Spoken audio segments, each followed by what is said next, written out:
Send my bro a kite quick. Ties of war, we ain't forget about you. Keep your light lit. Rappers can't see, most of them scared to witness. Go on, close your eyes, there's one right here for the trenches. Bad bitches, natural hair or extensions. Hood niggas that'll probably grip like some dentures. Brothers on them fences, 23 and 1 out. Praying that commissary hit before it run out.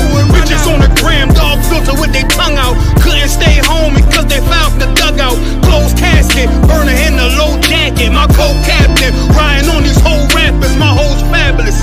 Now I don't mean that derogatory, but I'm a player and there's no my women riding for me.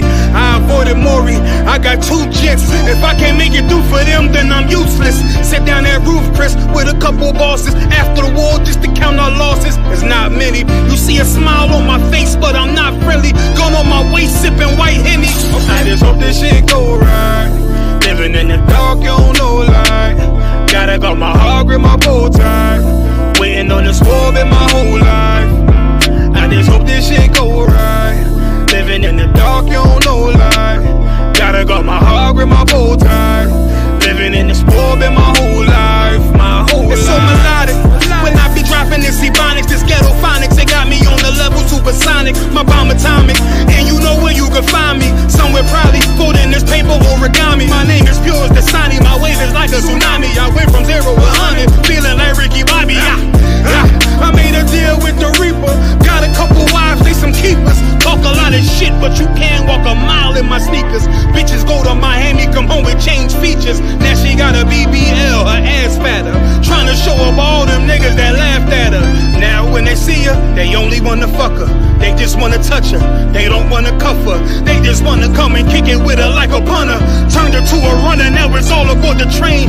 Fenty on the face, but it's not concealing the pain, it's a shame. So I'm in the hood like some rap snacks. I know niggas kill you and your mama for a scat pack. Dark tint, matte black, they do it for half that. Had you like 90s Missy in a fucking trash bag. I'm from Philly, we don't do bank accounts, just cash app. I spit a verse and I just watch the time slow. This that guy flow, this that shit that rappers die for. This that uncut Taha Wall straight from Pablo Escobar. I be at the bar like Moscato.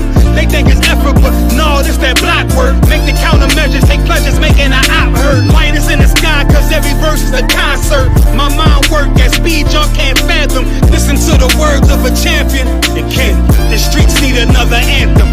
I just hope this shit go right. Living in the dark, you don't know light. Gotta got my heart, grip my bow tie. Waiting on the squab in my whole life.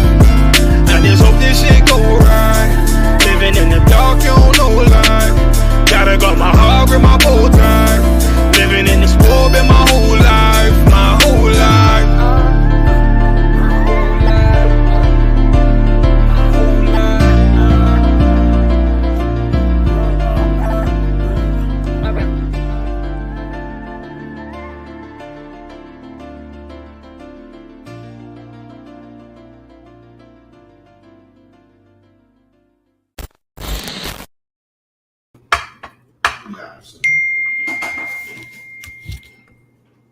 And shalom, shalom. We are the I.S.U.P.K under Commander YAHANNA, store of 1 West 125th Street, Harlem, New York, teaching blacks, Hispanics, Native American Indians that you are the real Jews. We are the real Jews. I'm Preaching Officer Warden of the DC school. Cat Mashak will be teaching class tonight, by the way. So stay tuned. Cat Mashak will be teaching class tonight. But we're going to go ahead and get the class started as it is after 7 p.m. I got Officer Bakwashia in the building with us. We also have Officer Shapat Dayak in the building with us also. Okay, Christ. Who we have online? We have anybody online yet? Joining the stream? Yes, sir. Trinidad not on yet? Not yet, sir. All right. A lot of interesting topics to go through today. I mean, Cat Mashak will be handling the heavy ones. I just want to say, man, in the coming days, in the coming months, weeks, months, years, you're gonna see a lot of things happening that don't make sense. You know what I mean? In fact, things that have been happening in the past, a lot of things, ideas, and the way black people approach things don't make sense, right? I want you to understand something. When you look at the world and you look at you know, the things that's happening to black people, the decisions they're making, right? I'll give you one, for example. I'm a strong, independent black woman. I don't need a man, right? It don't make no sense in any other culture, right? Single parent households don't make no sense in any other culture. But here's what you have to keep in mind when you see those things happening. Give me Matthew chapter, and this is what I've learned to look at the world through these lenses. And ever since I've looked at the world through these lenses, it makes sense to me. Matthew chapter 26, right? Verse 54. Matthew 26 and verse 54, sir? You got it. 26 and 54. But how then shall the scripture be fulfilled? That's what you need. You understand what I mean? That's what you need when okay. That's what you need when trying to make sense of the world, right? There's things that's about to happen in the world that things have to happen so that it lines up with the scriptures. You understand what I mean? Read it again for me.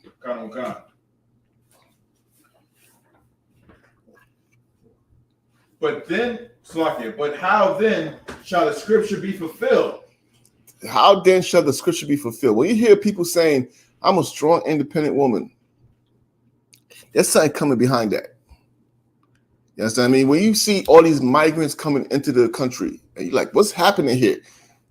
There's something behind that. You understand what I mean? When you see America's laws changing, things happening, there's something behind that. And what you have to understand is it's all lining up to the scriptures being fulfilled. You understand what I mean? When you read when you read the prophecies of very popular prophecies, 7 women will take hold of one man. You know, everyone found shall be thrust through. When you read these type of prophecies, a lot of things has to happen in order to line up with the end result.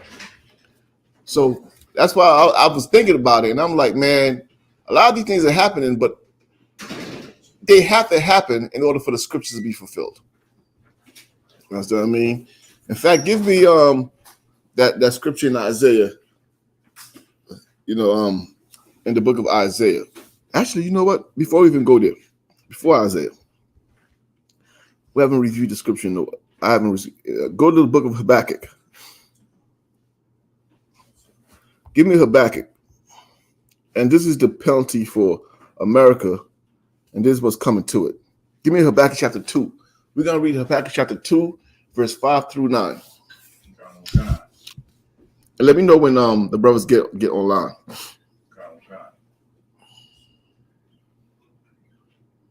I got Habakkuk 2 and 5.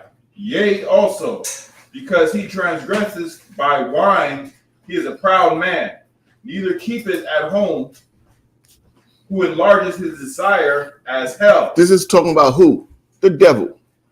Esau. Shalom, brother. Edomites. You understand what I mean? This is talking about the Edomites. Read it again from the top. Yea, also, because he transgresseth by wine, he is a proud man. He is a proud man. You understand what I mean? Go ahead. Neither keepeth at home, who enlargeth his desire as hell. Neither does he keepeth at home. He enlarges his desire as hell. What does that mean? What does that mean? Neither keepeth at home. He enlarges his desire as hell. Go ahead, Officer Bakwasha. He's never at home minding his business. He was always out in the streets doing anything to increase his lust. And what streets? What you mean? You say he's always in the streets doing anything. What streets you talking about? Officer Shapat. Somebody else's streets. He's a colonizer.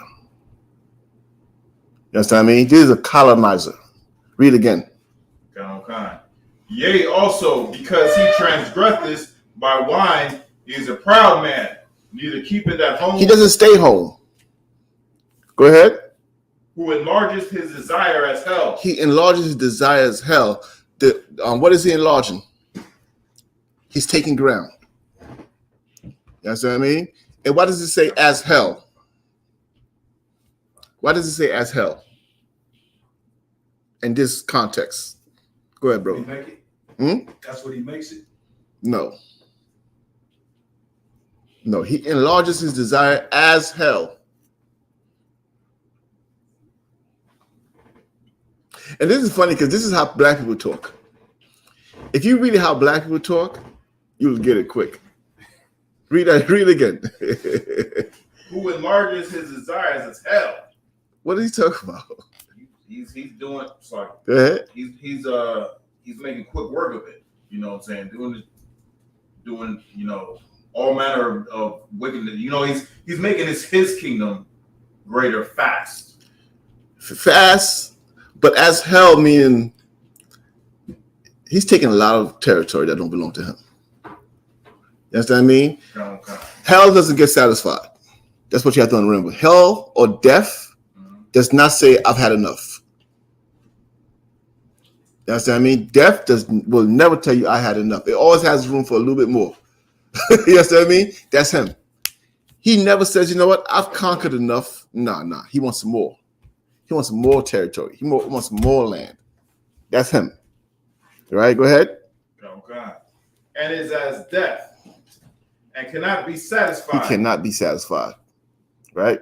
Go ahead, Shapat. It's like the precept of Obadiah when he said it's a thief, when the thief Exactly. have his field, Right, go ahead. But gathereth up into all nations. It's like gathereth unto him all nations. He does what? But gathereth unto him all nations. If you try to understand why these migrants are coming into the country, read it again. Gathereth unto him all nations. Or why are these migrants coming to compete with us for our jobs? Read it again. Gathereth unto him all nations. He gathers to him all nations, man. That's how he survives. You think you mad at these poor migrants because his strategy is he destroys their land and then he opens the door for them to come here with hopes of a better future. You mad at a father and a mother who wants a better future for their children because you was not mad when they was destroying their land. You was not mad when they was setting up drug deals and cartels in the land of the Venezuelans. You understand? I mean, you was not mad when they were destroying the people of Haiti. But you're mad that they're coming over here in droves. The first thing you have to ask yourself, why are they leaving their homes and coming here? Why are they leaving their homes and going into the UK? It's just because, I guess, can I say white people? White people just runs governments better? That's what you think? No. Their strategies, they destroy other people's lands and then gather the people to themselves. It's a form of slavery. You understand? Go ahead, Officer Shapat. So like I said, where they live at is more, tropical weather. It's beautiful. Like, right. The water is more clear. They wouldn't want to move over here. They had to. I wouldn't. Esau's style is warfare. Even when he smiles at you. Jake, if he don't rock with you, he don't rock with you. Esau will still smile. He could hate your guts. He walk past you on the street, smile. That fake smile. You understand what I mean? He's going to do it. Even though he hates you in his heart. You understand what I mean? He's going to smile, walk past you, and then call the cops and say, I think his tags are expired. That's him. You understand what I mean? Keep reading. Actually, Shapat, if you could take up the reading for Officer McQuasher, please. Tell me where you was at, Officer McQuasher. The book of Habakkuk 2 and 5.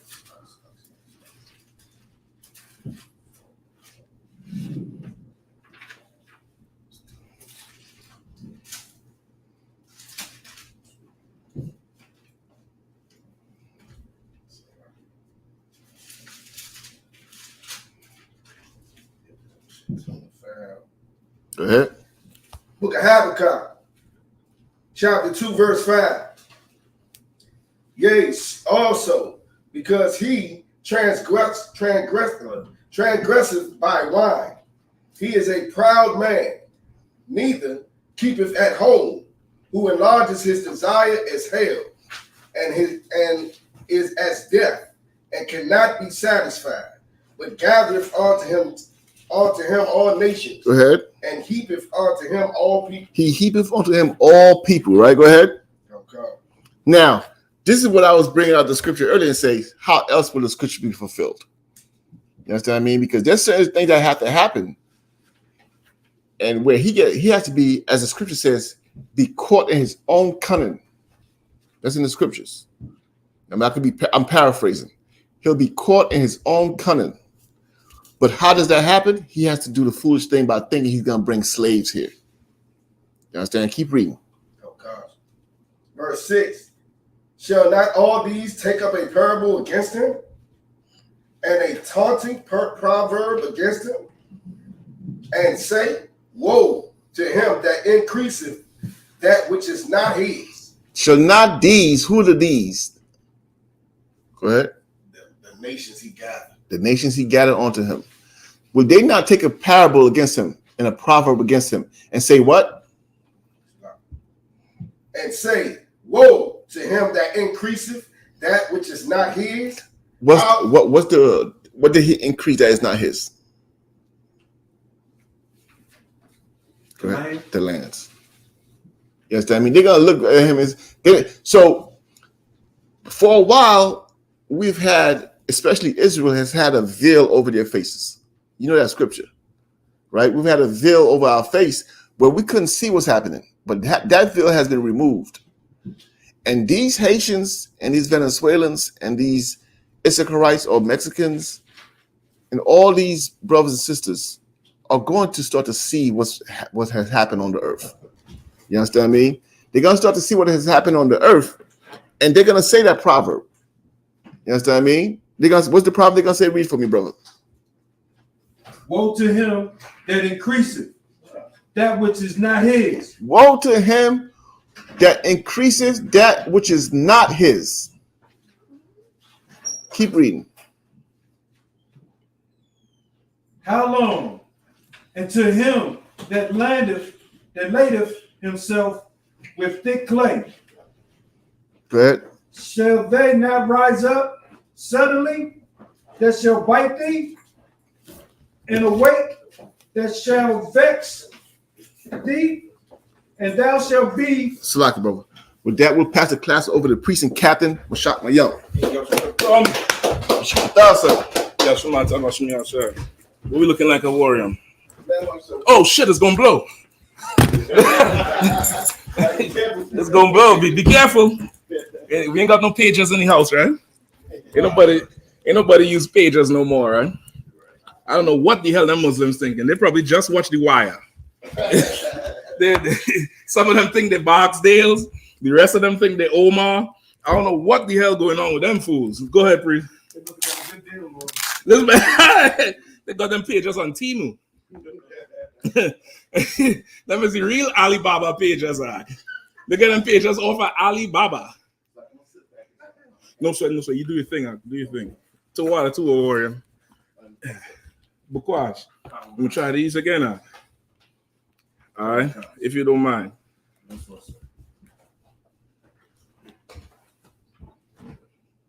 So we're looking like what questions you was answering? Asking. We're going through back to chapter 2, verse 5 through 9. In regard to the migrants. Mike for the audience, sorry. In regard to the migrants that are you ain't got to hold it down or do nothing. You just plug it in. It should be to all right. You could pass the mic back to a warrior. And kill this one, all right, Bukwash? Let's see how it will do with this one this week. No, it's to what? I probably need it to what? Yes, so we're burning the book of chapter 2, verse 5 through 9, regarding the migrants. Right. And was basically using it to show, was using the scripture that says, how else will the scriptures be fulfilled? to make it make sense as to why these things are happening. You mean the whole lie with Trump and the eating of the animals and stuff like that? Well, the whole migrants coming from Venezuela, from Haiti, and from different parts of the earth into America. Okay. You know, and why it's happening from a biblical standpoint. Okay. Okay. Where you was at with it? Habakkuk chapter 2, verse 5 through 9. All right, let's get there. All right, whoever have it.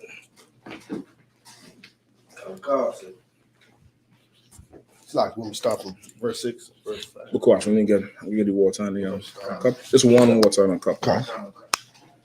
All right, I might have some videos for that migrant. You probably ain't want to clip it out. Just hold it. Just if you need it, just leave it on your thing. Just make sure the mic is facing you.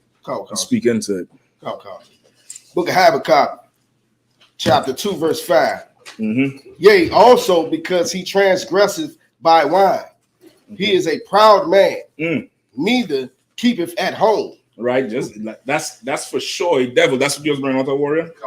Like he's the oppressor. He transgressed by wine. What does that mean? Y'all don't watch this. So this is older than all y'all. What does that mean? Go ahead, brother. When he drunk, he really on. Yeah, like he transgressed like a drunk man. You get the point? Like how a drunk man or a drunk woman would they get when they they lit and do things and not even fully conscious of how bad that thing you're doing is. And after, of course, you have an explanation for every damn thing. Right. You know what I mean? You have an explanation for it. But he get drunk with whatever, with power, with emotion, with everything. And that's how he transgress it. You get the point? Okay. And you see any oppressor, that's how they operate. That oppressor who pulled over Tyreek Hill, he was like that. The one who was overly aggressive. He was it's like 6 of them. What do you think? This nigga gonna outrun them? It's like 6 of them, but he's just he's overdoing it with the transgression. Right? Go ahead. Go ahead, Warren. Could you use a precept for that? The scripture that says Babylon, she's drunk with the blood of the saints. Yeah, you could use that. She drunk with the blood of the saints. You could use drunk with the wine of her fornication. Right. You could use that too. Go ahead. Okay, no sweat. He had a question or something? Oh, yeah, announce people who coming on and all. If they come on, they come on. No sweat. To water too.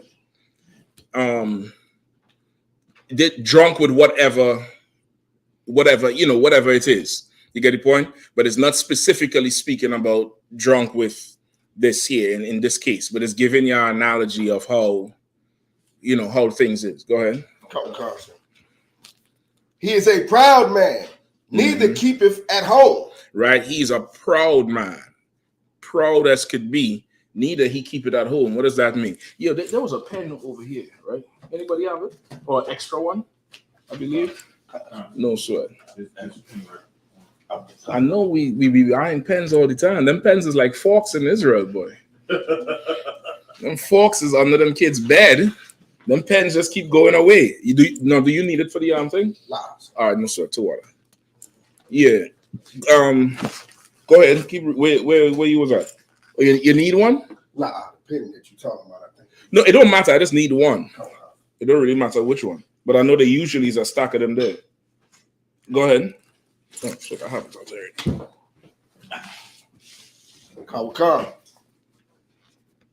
Who enlargeth his slot? No, what is he's a proud man and doesn't keep at home? What is that in reference to? Warrior, you gotta pass the mic. You'll forgive me. There's a holder for it. I can't locate it right now. It's easier to pass. All right. He's a colonizer, sir. Say again. He's a colonizer. That's really what you walk into. Somebody who wouldn't stay in the place. You have a place you could stay in, and that's yours. But you would not keep there. You would not stay there and maintain there. You want to go every which way you could. You get the point? Go ahead. If I could, and I believe, would this precept work also? If I'm a paraphrase, if there's trouble, he's the first one there. No, It could, but I wouldn't use it because there's trouble here and he here. You get the point? Him not keeping at home is, you know what, you could. You definitely could. You could use it like if trouble befall thee, he's right there. You could use it. I would more use this one as, him, go ahead. It's like in the sense that I always used to think when I was younger, like, dang, are we the police for the world or something? Like, why are we always in everybody's business? Listen, they made a movie called America World Police. I don't know if you ever seen that shit. Nah. Oh, you Team America World Police. You need to go watch that shit. I'm trying to tell you, boy. You need to go watch Team America World Police, brother. It's a like clay puppet type animation shit. But it came out just around the time when Kim Un-jong, just when North Korea just started acting up this last time around. Not with this new one. The new one is the son. The one who was before him. Right? It came out remember all that time when they had talks about assassinating the leader of North Korea and all that time? Around that time. Team America World Police. And boy, they put the whole spirit of America just going everywhere. And really the world belongs to America. You know what would go better with this one on Warrior? Not so much the trouble part, but he's a vagabond. Like he's a vagabond, really in spirit. Like he'll just go squat anywhere and let some time pass. This is his. Right. Then he goes somewhere else. Let some time pass. This is his. This is his. He just goes on, and it's like he doesn't give a damn who's there or who's not there because he's so damn proud. He's so proud, and he's drunk with his emotion and his spirit and his feeling and how he feels. So now, if he feels like this plot of land is good for him, whoever is there, it's not really theirs. They're just holding it for him. Or they're there so that he can exercise his manifest destiny, which is what they believe in, which means this was here for me to take, and you was here for me to take it from you. That was God's plan. That's what they believe. You get the point? Go ahead. Oh, Slakia. Bukwash? No, I was just playing the commercial for Team America. Oh, hell, listen, be careful with the tour because I know what the copyright situation is with it. But brother, if you want to really, Team America hit it on the head. Hit it on the head. You get the point? So that's it. Any more on it? Come on, sir. Go ahead. He is a proud man, neither keepeth at home, who enlargeth his desire as hell, and is as death, and cannot be satisfied. It says he enlargeth his desire as hell. Constant. He enlarges his desire as destruction. Like how destruction is. Whatever he wants, he magnifies that thing. There's nothing. He was who was talking to today about that? I think it was you, Warren. I think me and you was talking today about how the average Israelite, when we make a plan for something, we are limited by our resources. We was talking about that bombing with the pagers and stuff like that. Because who the hell would think about intercepting a package, a pagers? Like, because who the hell using pagers today? I don't know what you on if you still using a pager, nigga. Because now where's the phone you're gonna call from? Go back and call after you get the pager, so you're gonna pick up the cell phone and call. It don't make even sense to even use the pagers. So who using the pagers? Of course, the Arabs is trying their best to evade this oppressor, and we're not on either side. Just to be clear, it's just good TV for all of us. So they intercept this package of pagers and put how much ounces on a warrior or grams or something? Between 20 to 53 grams. Between 20 to 53 grams of TNT behind the battery in each pager. Now that's some serious drug dealing skills right there. He got scales and scales and scales. 2 Chainz ain't got scales like that, brother. He measured it out to a T and put that in there and then put the shipment right back on track to get delivered to Hezbollah and to destroy the Hezbollah network in Lebanon, which means everybody who in that network gained the pages and blow everybody up. People lost eyes, arms, private areas. Like that's somebody who, read it again. And who enlargeth his desire as hell. Listen, he enlarged his desire as hell. Like I'm mad as hell. This nigga high as hell. He's the devil as hell. Like he enlarging his desire. His desire was to destroy these people. And he sit down with his think tanks and they come up with this idea, this elaborate idea. And brother, we can't think of something like that because we don't have the resources to do something like that. We talking about what, about 3,000 pages, they said? Or 5,000? Come on. Turns out we're buying baby oil with our resources. Damn. Damn. Shalom. God damn, Diddy. Diddy, damn, Diddy, boy. Shit. Right now, Johnson & Johnson stock is going down. I'm trying to tell you. Before, they're going to have to change the name to something else. Something else, change the bottle. They're going to stop making baby oil. It's just going to be oil. Some kind of oil. But Diddy done damage you. Anybody buying baby oil right now, you go to the cashier and he or she gonna do this. Beep. Beep.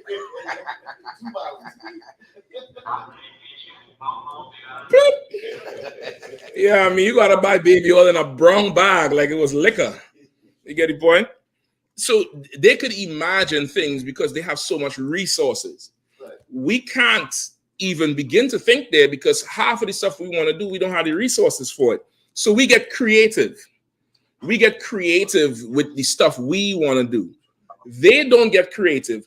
They just imagine something and they have the resources for it. You get the point? I think about the pastimes of this oppressor. You ever see NASCAR racing? NASCAR racing is eternal left turns, infinite left turns around the same track. How is this even, they might say it's racing, but then you have the Formula One, the Grand Prix, where they're actually going on a route somewhere. It's, but this is just left. And they have a huge crowd for that. And I'm like, how in the hell is this a sport? Like, who's spending money on this shit? Because I don't get it. I don't get what's the skill. What is it? Just go left again, left. Like, what is we even talking about with this thing? But they have a tremendous amount of resources that they could let's just run a race right around here in circles. Who could make the fastest circle wins? They have the resources for that, brother. And that's him. He could, whatever he imagined it, he expand it, he make it big. His desire, he expands far and wide. You get the point? You was going to say something? Go ahead. Any more? Come on, sir. And cannot be satisfied, but gathereth unto him all nations, and heapeth unto him all people. Mm-hmm. Say it again. Come on, sir. But gathereth unto him. But cannot be one. Come. And cannot be satisfied. And he cannot be satisfied. Shalaki, I mispronounced. Go ahead. Shalaki. Desire as hell and is as death. And is as death. I ain't got to explain that to him. Okay. Right? That's him. That's the oppressor. His desire is as death and is expanded. Go ahead. Okay. And cannot be satisfied. And he cannot be satisfied. That's the so-called white man. That's the oppressor. There's no end. What goes with this? And he cannot be satisfied. What goes with this? Oh, like I said earlier, in Obadiah, when it said when a thief, wouldn't he get his enough? Mm-hmm. But he can't get enough. Exactly. Like wouldn't they leave something? Right. Wouldn't they leave something in Obadiah? You know what everybody know what I'm talking about? Young brother, you know what I'm talking about? Give me Obadiah verse 4. Come, sir. Book of Obadiah. Right, hold on. Yeah, and you know it. You ain't got to go, goddamn. Yeah, I mean, We're going to have to start to make some proverbs about Diddy. I want all you creative brothers, get some good proverbs. Damn, did he know? Did he do it? Go ahead. You want to go ahead and read it? Go ahead, try verse 4. Obadiah, chapter 1, verse 4. Mm-hmm. Though thou exalt thyself as the eagle, Mm-hmm. and thou settest thy nest among the stars, thence will I bring thee down. Right. That's of course talking about the oppressor going with his space programs. This was a prophecy that that verse there specifically prophesies the downfall of America. Right. It said, read it again from the top. Though thou exalt thyself as the eagle, and though thou set thy nest among the stars. Mm-hmm. Though you exalt yourself as the eagle, the symbol of America is what? The eagle. The eagle has landed. You know, I mean, the eagle on the side of USPS, just the bald eagle. Everything is the eagle. Go ahead. Thou set thy nest among the stars. Right. Go ahead. Thence will I bring thee down. Right. He set his nest among the stars. You do your thing. Set his nest among the stars. It meaning what? When they went to the moon, they said what? The eagle has landed. Right. So now he make his nest among the stars. You get the point? He made his nest among the stars. The Bible says, from then will I bring thee down. And if I could, so that's the same year that I.S.U.P.K was started. 69. Give that a hand. You get the point? Give that a hand. Even if you all get time, I don't know if they have this available for everybody anymore, but I did catch about three seasons of it or 2 seasons of it. CNN had a series that went by the decades. I think the 50s, the 60s, the 70s, the 80s. And if you was able to survive through the whole series, you got to see the evolution of everything from civil rights, the feminist movement, the trip to the moon, everything, the Cold War, everything that was going on. You got to see it in a compact way from a journalist perspective. So, they're giving you a whole ton more information than you would normally get. And in one of those installments, I believe it was the 70s or the 80s. It was either in the 70s or right at the beginning of the season. That's the 80s. It said that it seems like we've lost our country, referring to the decade of the century of the 70s. Right? They was interviewing different people, and they was like, it seems like the country's going to hell. We've lost our country. And this is right after what Woodstock and the whole the beginning of that crack epidemic, the whole hippie thing.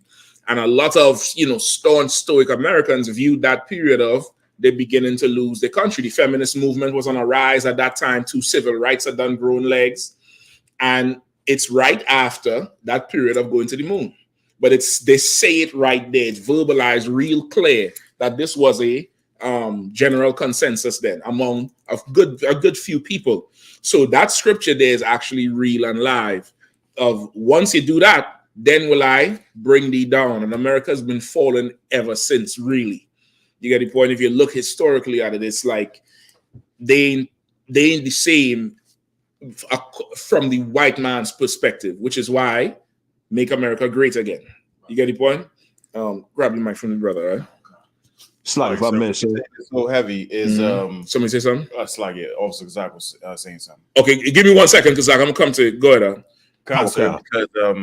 Because when we was up in New York for the Hebrew Academy, the Command General YAHANNA was doing was given it was a documentary, and Command General YAHANNA was getting an interview, and he was saying, when the school started in '69, but it really kind of took off in the '80s, and it was just coinciding with what you're saying. But I'm trying to tell you that's if you could get to binge watch that series, CNN. It doesn't have I can't remember the exact name, but it went through the decades. It'd be like CNN special, the 50s. Then the next season was CNN special, the 60s, then the 70s, then the 80s, all the way up to the 90s. And brother, if you could watch the whole thing and really scope out what's going on, it show you a whole evolution that was happening in America. And you'll start to link things together being in the truth. You know what I mean? Because go ahead, Priest. Kawakan, sir, what you're saying is so heavy, sir. I seen that documentary, and just somebody that's fascinated with history, a lot of old school Americans always credit the 60s as the last great American decade. Like that's the last time that's it. After the 60s, it was the downfall of America. It was the downfall. Yep.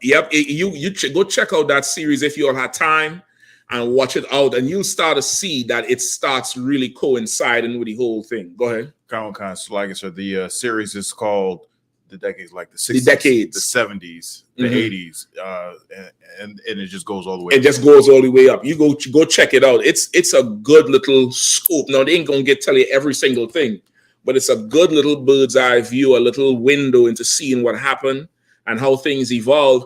And they're pairing it up with simultaneous events that you probably would have never put together, just going through history on your own or from your memory. But it's from a truth standpoint, it's a good watch. All right. What else we dealing with? Any more? Verse 6. Yeah, if you want. If there's any questions, let me know too, Bakwash. Verse 6. Oh, no, Salakia. We ain't finished with this. What's the one I was looking for? Obadiah. Okay. What's the verse 1? Probably 6 or 7? 5 is the very next verse. Salakia, to water. Keep reading out. If thieves came to thee,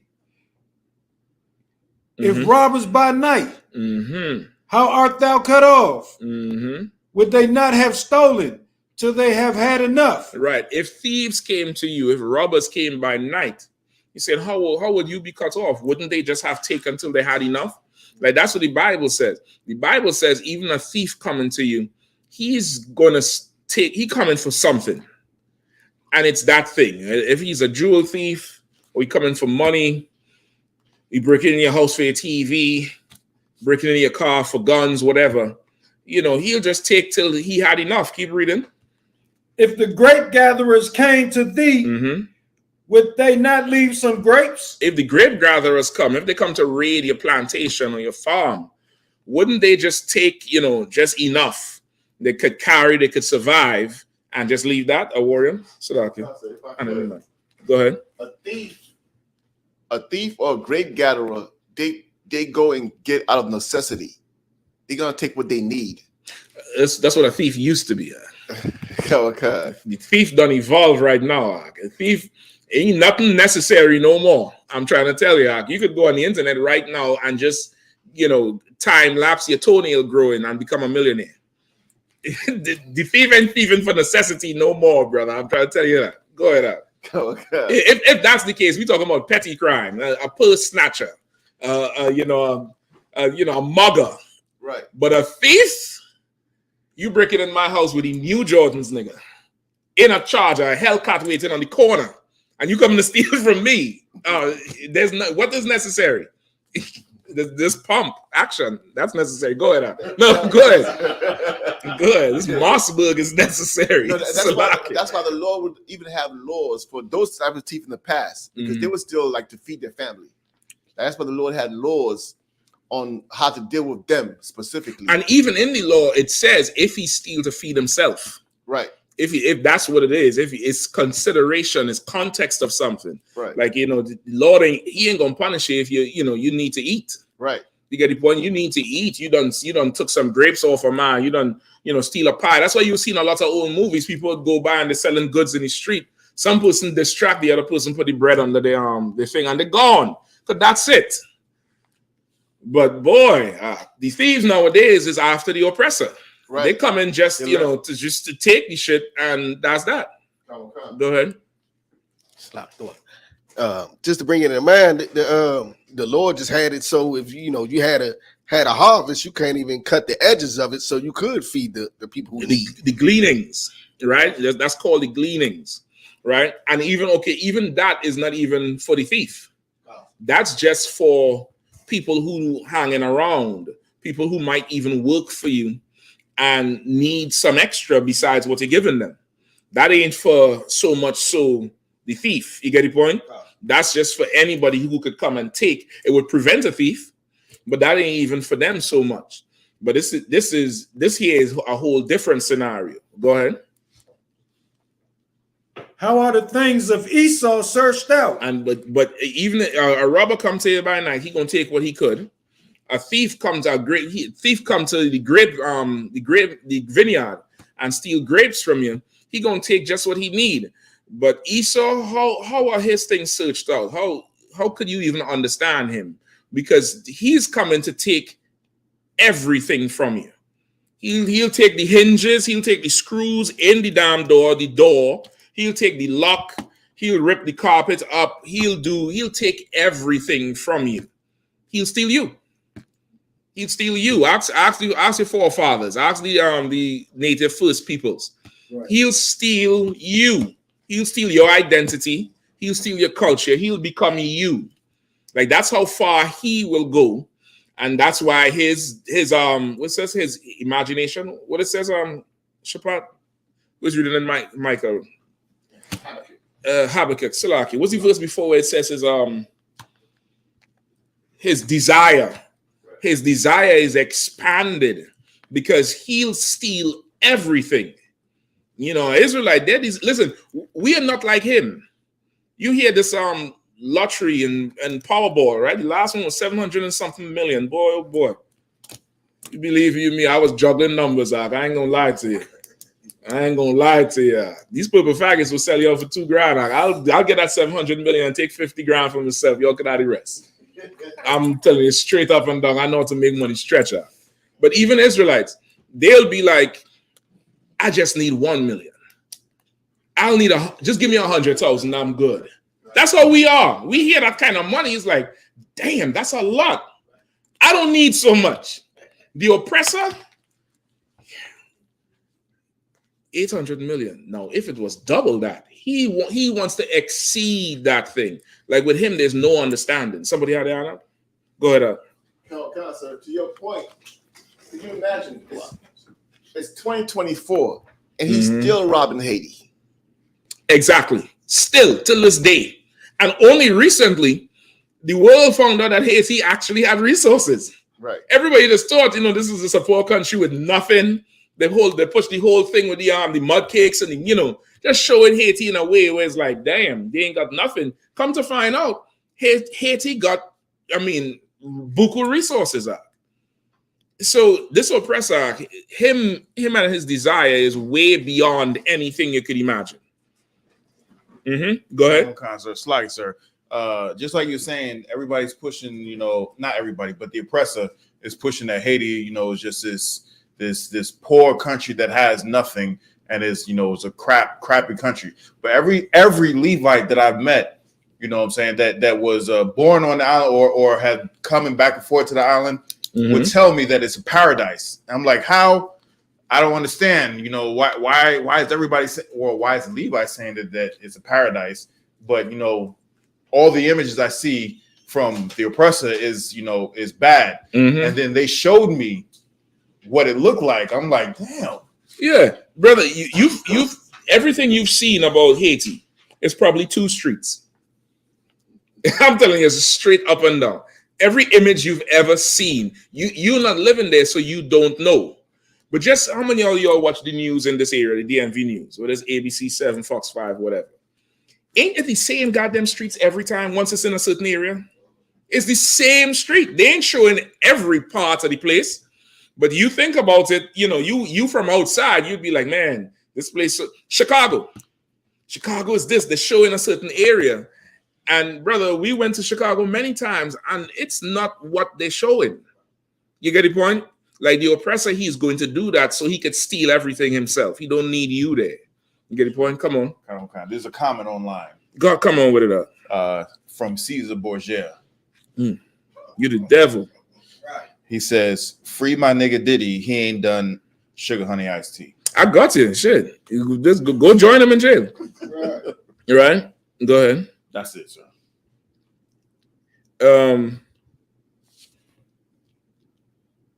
Any more? We good? So that's the precept there, brother. That's what would go with where the brother was at about, this oppressor doesn't There's no filling. He's never satisfied with anything. He always wants more, always need more, always needs something to be, he want to squeeze out the efficiency out of everything, the last drop, every single thing. Something I was watching today on a production line, and now they have 3D imaging of whatever is being shipped, and it's on a conveyor belt. And it stops to take the 3D imaging. Then it just goes like 2 feet away. And under the conveyor belt is another part of the factory, the production line, that cuts a box with the exact size of this, whatever they're shipping. So it's no longer a big box with a ton of plastic foam and bubble wrap in there. You getting it tight, exact. Why? He'll tell you it's to make it more efficient for you, smaller package, blah, blah, blah, blah, blah. But he don't want to spend no money on a bigger box and the packaging and this and that. He's doing it so he could just skim off more off the top. He's lowering that bottom line so he increases his profit margin, because all he wants to do is take. Now, if that's the case, you know how much, help you could provide to the whole world, the whole nation of people, if you change how you think. All that technology you done creating, that could help somebody. But your desire, it's not going to be that. It's absolutely not going to be that. You get the point? Any more? Mm-hmm. You have some chapter. What's going on, huh? Good. Hey, that computer got to be louder than that. It's louder now? I can hear you a little better now. We're working with the sound engineer. Don't worry about it. I'll do like them old school rappers and fire the DJ live. Right? So we good to go, or we need some more? Say again? That's about it? A little bit more? Come on with it then. Verse 6. No, I think we're going back here, right? I think we're good with Obadiah. Right. All right, so what are two? Verse 6. Shall not, Book of Habakkuk, chapter 2, verse 6. Shall not all these take up a parable against him, mm-hmm, and a taunting proverb? No sweat. And cannot be satisfied, but gathereth unto him all nations, and heapeth unto him all people. Verse 6. Shall not all these take up a parable against him, mm-hmm, and a taunting proverb against him? Where is this? Habakkuk? It's a good ass scripture. Like that, there's Esau for sure. Like he's heaping everybody onto him until everybody becomes a problem. Sir, if I could grab the mic there. And this explains what's happening with the migrants that's coming over. Exactly. That's in the end. Mm-hmm. These people are the same people who are turn on him. Exactly. And the migrants ain't just coming over. Somebody's telling them to come. The general brought it out months ago. They ain't just, putting an apple in a knapsack with a stick and having high hopes like what they will show you on the damn TV. Somebody is giving them contracts. You all know all them little scooters in DC, right? That you see these tribes riding around with. You look at them closely. Any of them have license plates? How is it they're not getting stopped? Not that I wish it, but I'm observing what's going on. Full helmets, everything, new bikes. Until I get to find out, there's a program, federal funding, that they could just go put a name on and they get a brand new scooter so they could work. Somebody is telling them, come do these jobs, Zach. There's a video I'm going to send you shortly, brother. I'm going to ask for permission to go down there and, do something real old school. But, brother, I saw a video with a brother violating another brother this week in DC, brother, and it sent me the wrong way. That's how I know I will not get approved to go down there and do what I want to do. So, just go to camp and teach. Just teach. What the hell do you think you are? You think you're the FBI? I already know it's going to come down. Go ahead. Who the Hannah? Go ahead. Slaggy, sir. First of all, Their license plate is 29cc on every last one of them. Something CC. They crossing all in front of everything. I know I don't CC them all the goddamn time, and it be pissing me off as I'm trying to turn. I don't CC none of them. Go ahead, it's like, so, you know, the companies like Dole, who, you know, with the fruit, they getting them over here. They tell them to come over here to pick the fruit. You know what I'm saying? So we can have our salads for cheap. Yep. You know what I mean? You're right. Wait, I'm gonna send it to your messenger. Concert. Okay, no sweat. Get a warrior on me, Mike. Your messenger or DC messenger? Mine, sir. Okay, no sweat. What you're saying so heavy, sir, because that's exactly what the scripture's saying. That's why the scripture says he gathers all nations unto him. He making it like they coming to him and they just jumping the walls and coming that's here not true. illegally when he's gathering them onto him. He's doing it. He's doing it. I got a tape right here to prove everything I'm saying. Bukwash is about to play it. Right? And this is a brother from Venezuela, which is the tribe of Asher, right? And this brother does deliveries on the same mopeds I'm talking about, right? Have his helmet, bike, everything. He working. And he's really fresh in DC. Speaks zero English, zero English. He working through the app, right? And if you live in DC, it might sound foreign or funny to somebody who ain't, you know, on the ground in DC, but there's a lot of delivery people who are from the Hispanic tribes or the Spanish-speaking tribes that really don't speak no English because they come straight off, you know, wherever. And the app, everything is designed for them in Spanish. They have pause it for a second. They got customer support in Spanish, everything. And really, they just come to drop because, you know, the apps now, it's no face-to-face thing, the delivery shit. They show up, take a picture of the damn door, take a picture of the shit right there, push a button, they're gone. There's no need to learn English to talk to nobody. It's good to learn it. It's good to learn languages, but the necessity is no longer there, right? So this brother, he went to some coffee shop, some stinking coffee shop down Florida Avenue to pick up a delivery, right? And just listen to how this coon begins to berate him. I'm praying he's an Ethiopian so I can pray all the Lord's judgment on him, but I'm not too sure if he's Ethiopian or not. So for now, we'll take it as a brother. This brother begins to act like he's Donald Trump up in that shop, brother. And I'm going to beg and plead for permission to just go down there for a cup of coffee. That's all I want. Just a cup of coffee. Just make it right. Go ahead. Play it nice and low. In America, you need to learn it. Learn English. Learn it. You getting money in America? This isn't you getting money in America. Learn English. I don't give a fuck. Learn it. Learn it. You riding on the roads? Learn English. Talk about that shit. Learn English. Learn English. Learn English. Learn English. This ain't your fucking country. This ain't your fucking country. Learn English. Learn English. This ain't your. I mean, I don't know. I'm not going to be like that. I'm going to give the benefit of the doubt. This could be an Ethiopian who, just like Nipsey Hussle, just lives somewhere where brothers are. Right? Come. I think this is an old weed spot too. One of them, you know, quote unquote medical marijuana bullshit. Something. Kind of whatever, but the news says a coffee spot. That's what we're going with. So now you have something like this here. This brother is not here illegally. The news interviewed him. He said he's here from Venezuela recently, and he's signed up. He has a job. He's legit. He's working to send money back home to Venezuela. What's going on in Venezuela? Who knows? Who got it for me? Is it oil?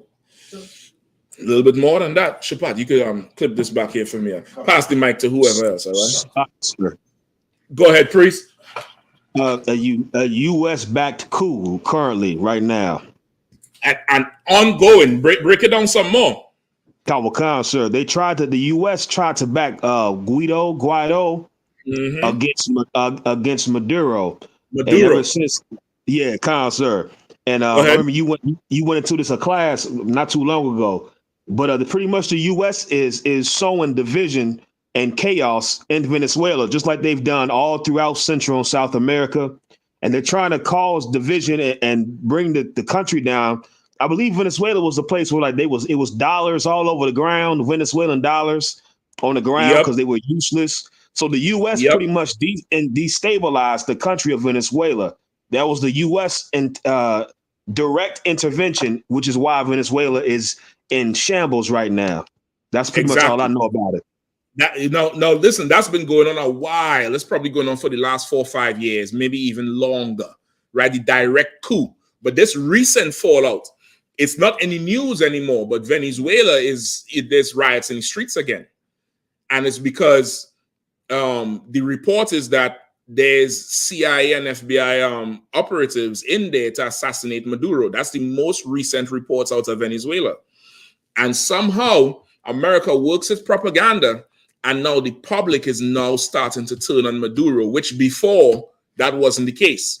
Before, the public supported Maduro because Maduro was the second installation of Chavez. Remember, Chavez was down there, and Chavez was the one who was saying, I smell smoke, that means the devil is around, talking about George Bush, because he knew they was coming to rape the country. And he put Maduro in, and Maduro equally is pushing on back on America, pushing all the way back on America, and they wrecked the country over it because they wanted to install this devil named Guaido, all right? And the people was not going for Guaido. So they stretched it out. This was talking about 2018, 19. So, you got COVID come through, all of this, and now there's a whole new push again. And it seems like Maduro losing ground. So this brother, like many other Latino countries, he came over here. And remember, now the migrant thing, all he was hearing is what? Haiti, Mexicans, maybe El Salvadorians. As far south as Venezuela, you ain't just, wake up one day and hitchhike on a train. You ain't just did that. That's and even if you do it, you ain't getting no moped and getting no app and no phone to work without somebody opening the door for you.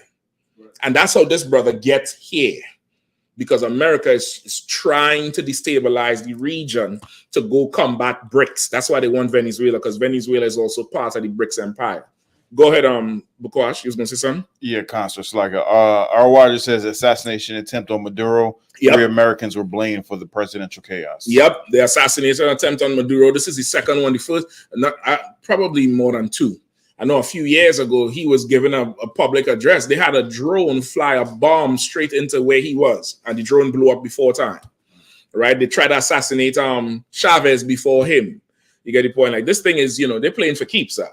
They ain't, this is not, he ain't playing Monopoly. He playing real life for keeps, and he will not keep at home. You get the point? So now this brother is here like many other brothers and sisters. You see them, and it's a whole family, because most times the husband riding the bike, the wife on the back holding on, and she got the phone, and she either going live on Instagram, probably promoting what the hell they're doing, shooting content, because now people making money, or giving them directions with the GPS.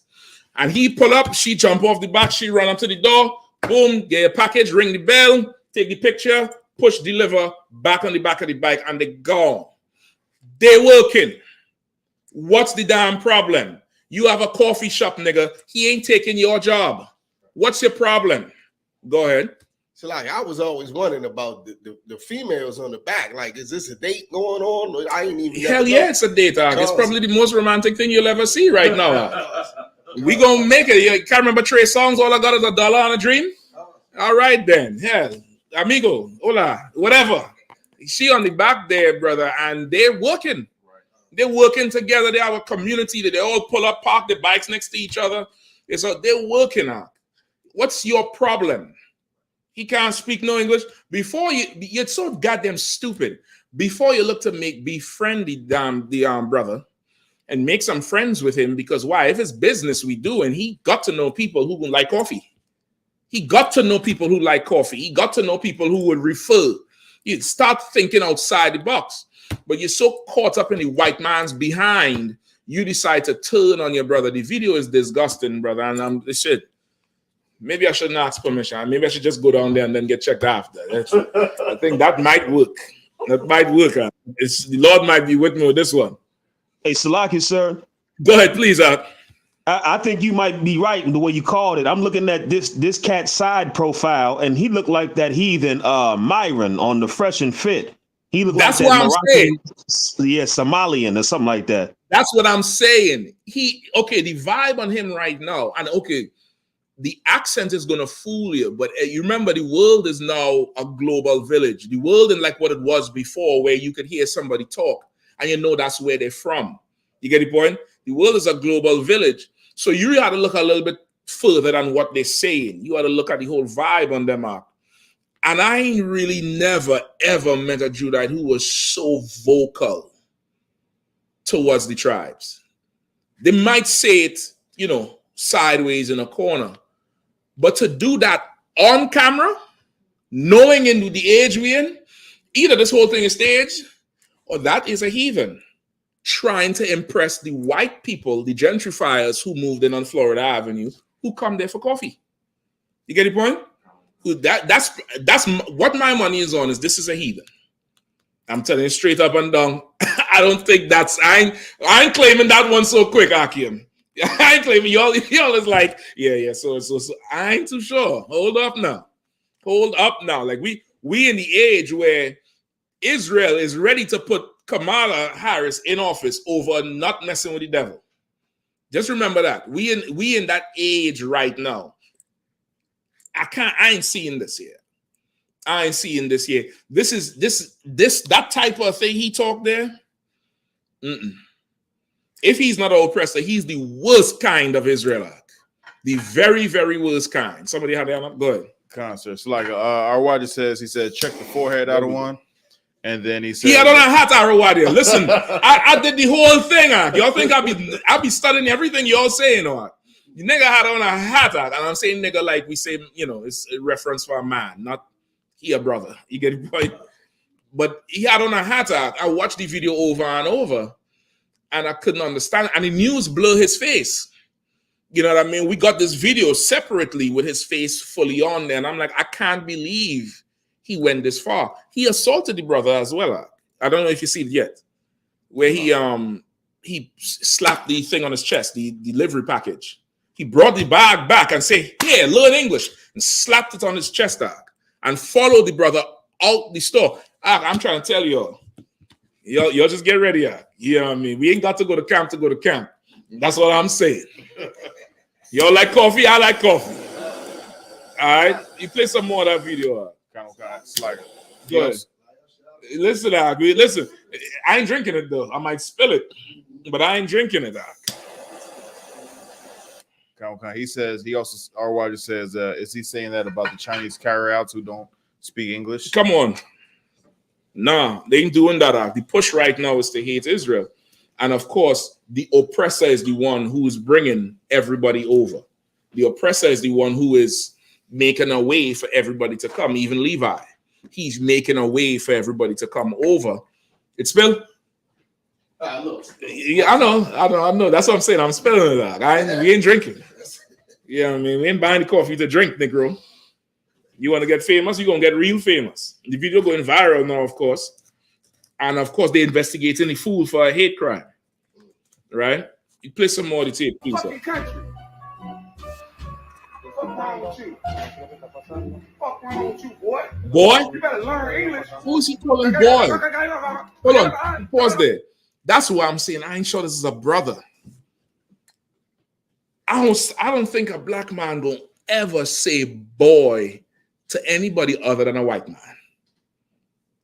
I don't see it.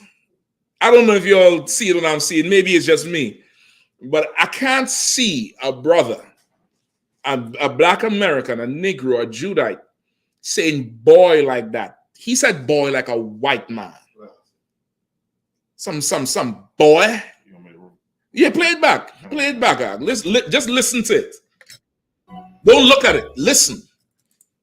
What's wrong with you? What's wrong with you, boy? That sounds a little bit to me like, okay, if that was a brother, he'd be talking to our oppressor, because the oppressor calls us boy. So you calling, I ain't the boy, you the boy. That type of thing. This Asherite, he's not oppressing nobody. You understand what I'm saying? My guess is he's heathen. Either way, I would like to go visit that spot one day and get some caffeine. Some what we in? We in fall? We get a pumpkin spice latte, nigga. I'm gonna get real white on you now. And make sure it's right with the right amount of ginger and cinnamon. I want that shit lit up, and that whipped cream better be fresh and the right amount of froth. Or we gonna have some problems in that shop. I don't know how much y'all drink coffees. Since you drink coffee too, we'll get 2 coffees for the sister, and you better do it right because that there is now is pushing a divide between the tribes, and we can't go for that shit. I'm coming to you, Shapaz. Go ahead, Bukwash. It's like shit. If you are to go, just speak Spanish. No. Start off with the Spanish. I won't. Trust me, I won't. I want him to understand every word. I want him to understand every word. You know what I mean? Ain't nobody doing that to the Ethiopians and the Arab. The Arab, they're talking all kind of Arabic language, wallahu and wallahi and this and that, and you ain't never charging them for not speaking English. Since when you have to speak English to get coffee? I don't understand that shit. You took full advantage of that, brother. That's a problem, at least for me. That's a problem for me, and definitely we're gonna see what's going on with that this weekend. Lord allow. If you're all available, just let me know. But we're gonna probably go down there and see what's going on with all that coffee. If the shop's still around, though, he might can survive the week. You know what I mean? Go ahead, Shabbat. Like I was gonna say, it might motivate Officer Kazak to go, because I was telling him about scones and biscotti bread, yesterday. Oh no, you don't understand. I'm taking Kazak already. He ain't got a choice. There's some men who ain't got a choice. There's some of y'all, I just ain't gonna call the names right now because I know y'all gonna come with that excuse. But listen, there's some of y'all, I'm gonna be like, hey, I got something to do. Just meet me here at this time. And then I'll be drive here and pull up here, put the hazards on, keep the engine running. And that's just that. Damn right. You get the point? Like that's absolutely insane. And okay, if you watch the tape over, you could play a little more. The Asherite brothers, he trying to keep cool, but he's very terrified. And the only reason he started filming is because he thought the dude was going to attack him. That's what he told the news. He's like, he started filming for his safety. He didn't think about making the tape go viral or nothing like that. He said he started filming for his safety. You go to a foreign place where you don't speak the language, it's a different playing field. It's you don't know. You can't, like, communication is so deep. By hearing what somebody says one thing, then the tone in which they say it is another thing, you wouldn't know what the hell it is. So he's in a foreign place, not fully understanding the English. I don't believe he don't speak no English. He probably understands some, like you understand some Spanish.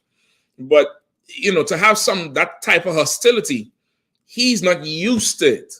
And because he don't understand the language, he don't know if the next step after this is physical or if it have a few more rungs on the ladder of verbal abuse. So he takes his phone out first. Go ahead. It's like, so I was in Japan and I had a few people tell me. You was in Japan? God damn, Bakwash, you a mysterious ass nigga. Good night. Bakwash gonna pull out a picture just now. He gonna be in the Cold War. Go ahead. It's like, yeah. So it was a few people that was telling me about Russians and how they just don't mess with black people at all, like for at the all. Most part. And I went to a restaurant, and the way Japan, really, Tokyo has a restaurant, is like you got to take an elevator to get into the place. Okay. And that's it. There's like no stairs, and so I was there, and I was with this chick, and then we got out, and then that's why I was in Japan, huh? Konnichiwa. Go ahead, Axel. Go ahead, I'm fucking with you. Go ahead. Don't stop it. She was a sister, Slack it. So we get out, and it turned out to be constant. She was sister. Slack listen, Bakwashan eating no lao minga. That's a oil mingled chicken mingled with oil with fine flour ass nigga right there. Don't play with him. Go ahead. And then as soon as we get out, it was 2 or 3 Russian men on one side, and then like some Russian women on the other side, and it was just us. As soon as I get out, I just look, and I'm looking for the exit. The only exit is the elevator. So the chick was like, well, let's just sit down. I'm like, no. nah, let's just go. I don't like the vibe. I don't know what's going on. Makes sense. Can't get out because I would have to wait on the elevator. Right. And I know how, and like the women that was on the other side, they saw us and then just went back to the conversation. Right. The men's were just looking at us. Yeah. And I was like, all right, yeah, it's time to go. And yep. And listen, two of you all is foreigners in that land. Now imagine you meet a native who is from, and a native in terms of he just lives there. Because this fool here is saying, this ain't your country, this ain't your country. Nigga, last I checked, this ain't yours either. Mm-hmm. You know what I mean? Last I checked, this ain't yours either. And that's why I would, you know, we probably need to go give him a, you know, an education in the upliftment of his people. You got to go give him a full education and visit him on behalf of the brothers. You get the point? Like there's brothers in this school travel all over the world. Kapash going all over the damn place. And I ain't never seen nobody receive him like that. Like this, and he ain't there to work. Not doing that slave. He doing the work of the Lord. This fool here. What? Learn English? Where's the anti-Semitism for that? Right. Where is it for that shit? A Jewish man crying for every little offense. Where's the anti-Semitism for that shit? Play a little bit more. I'm coming to you, all right? And then we move on if there's any other questions. You better learn English. Hey.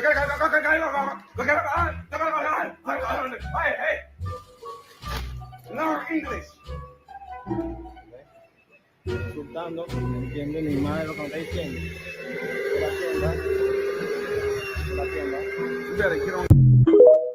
Right here, you could just show you where he walked outside. Yeah, the report say he followed the dude all the way out the store, trying to intimidate him. I don't understand where the hell that coming from, but you know, I'll give a full, thorough report on that shit right there. I need to go find that coffee spot out. I know where it is too.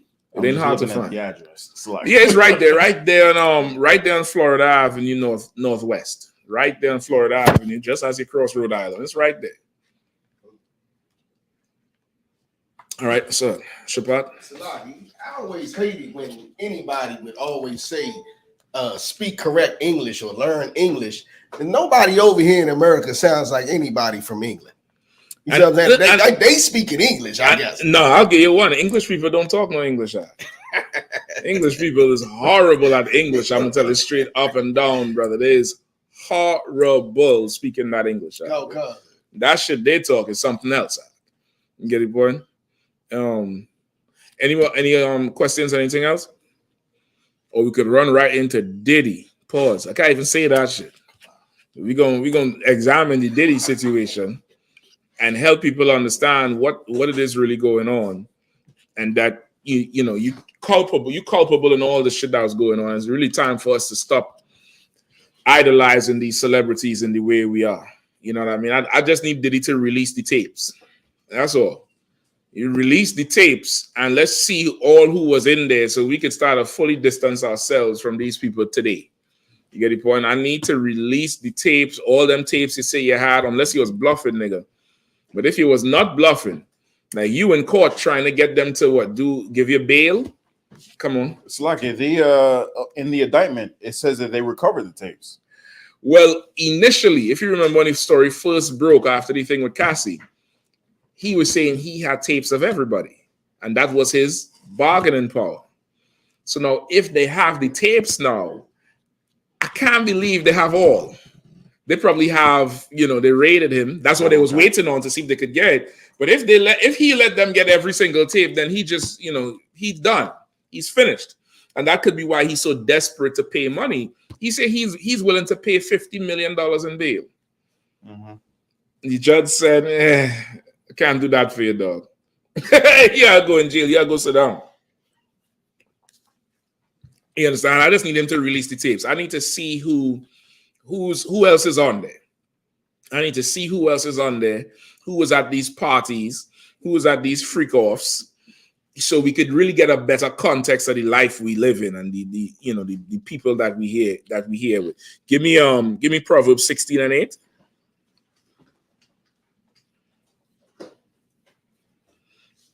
All right.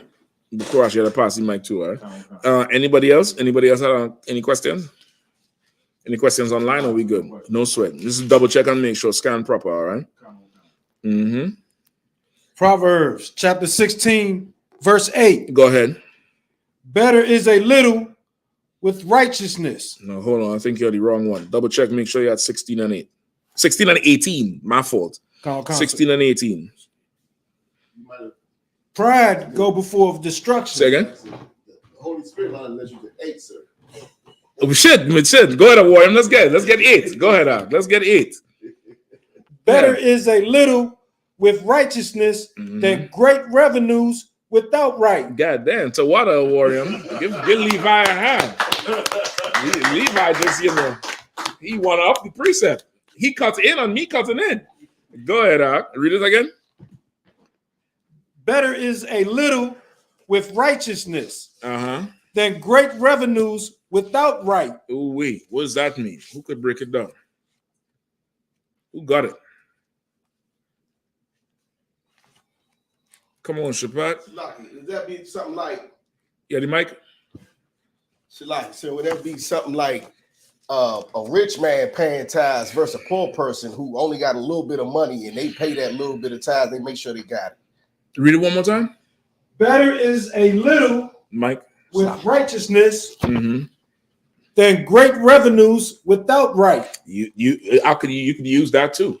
You could definitely use that too. And I think that's not the tithes part, but I think it was there's a story in the Bible about the donation, and Christ was saying, her righteousness counts for more, but that's all she had. And the rich, they didn't even want to part with what they had. Go ahead. And to add to that, sir, right now, Diddy would switch places with a poor man. Listen, he's making himself poor. They say he said he's willing to sign over, a slew of properties and cash that amount to $50 million that he's saying you could use that as bond. But they know this nigga, he ain't got to go to the airport to fly. He ain't like me and you. He ain't got to go check in and do TSA. He have his own jet. Which means remember when they raided his place first, he was somewhere off the coast of Miami or some island somewhere. So they ain't trying to negotiate with no foreign government over some, nigga from New York. They ain't trying to do that shit. He gonna stay right there. But he right now, as you rightfully say, he is ready to become poor. He's ready to just, give it all up because it means his freedom. Go ahead. I would love to ask all the sisters today, is Diddy considered a high value man? Is Diddy considered a high value man? That's a good question, man. That's a good question. We need to do a poll on that. Whoever knows how to set up them Facebook polls and them Twitter polls. Set up one. Is Diddy a high value man? What's the girl, the city girl who was with him? I ain't hearing her saying a shit. That old city girl who was with Diddy and we go bad, real bad. I ain't hearing you saying nothing. No, you quiet bad, real bad. Yeah, you super quiet. Go ahead. Your brother was reading. A man's heart deviseth his way, but the Lord directeth his steps. Right, a man's heart devises his way, but the Lord directs his steps. That's shit. That's just how we end up at this precept. Yeah, I devised Proverbs 16 and 18. The Lord said, nah, just, make him say 8. The angel here saying 8, 8, 8. I done said 8. Right? That's it. Go ahead. A divine sentence. We could skip down now, Orium, or you think we good there? You sure? I'll catch up with you all right. 18? Yeah. Pride goeth before destruction. And a haughty spirit before a fall. That's Sir did a lot. Sir did a lot before all this. He got the keys to the city of New York. I don't know if you remember that. There was a whole big ceremony for him. And I remember it was so weird to me, like all of a sudden did he gain all these awards, Lifetime Achievement Award, this award, that award. And come to find out, Cassie been talking for a minute. She been talking for, when I say talking, she been contacting him for a payout for a while.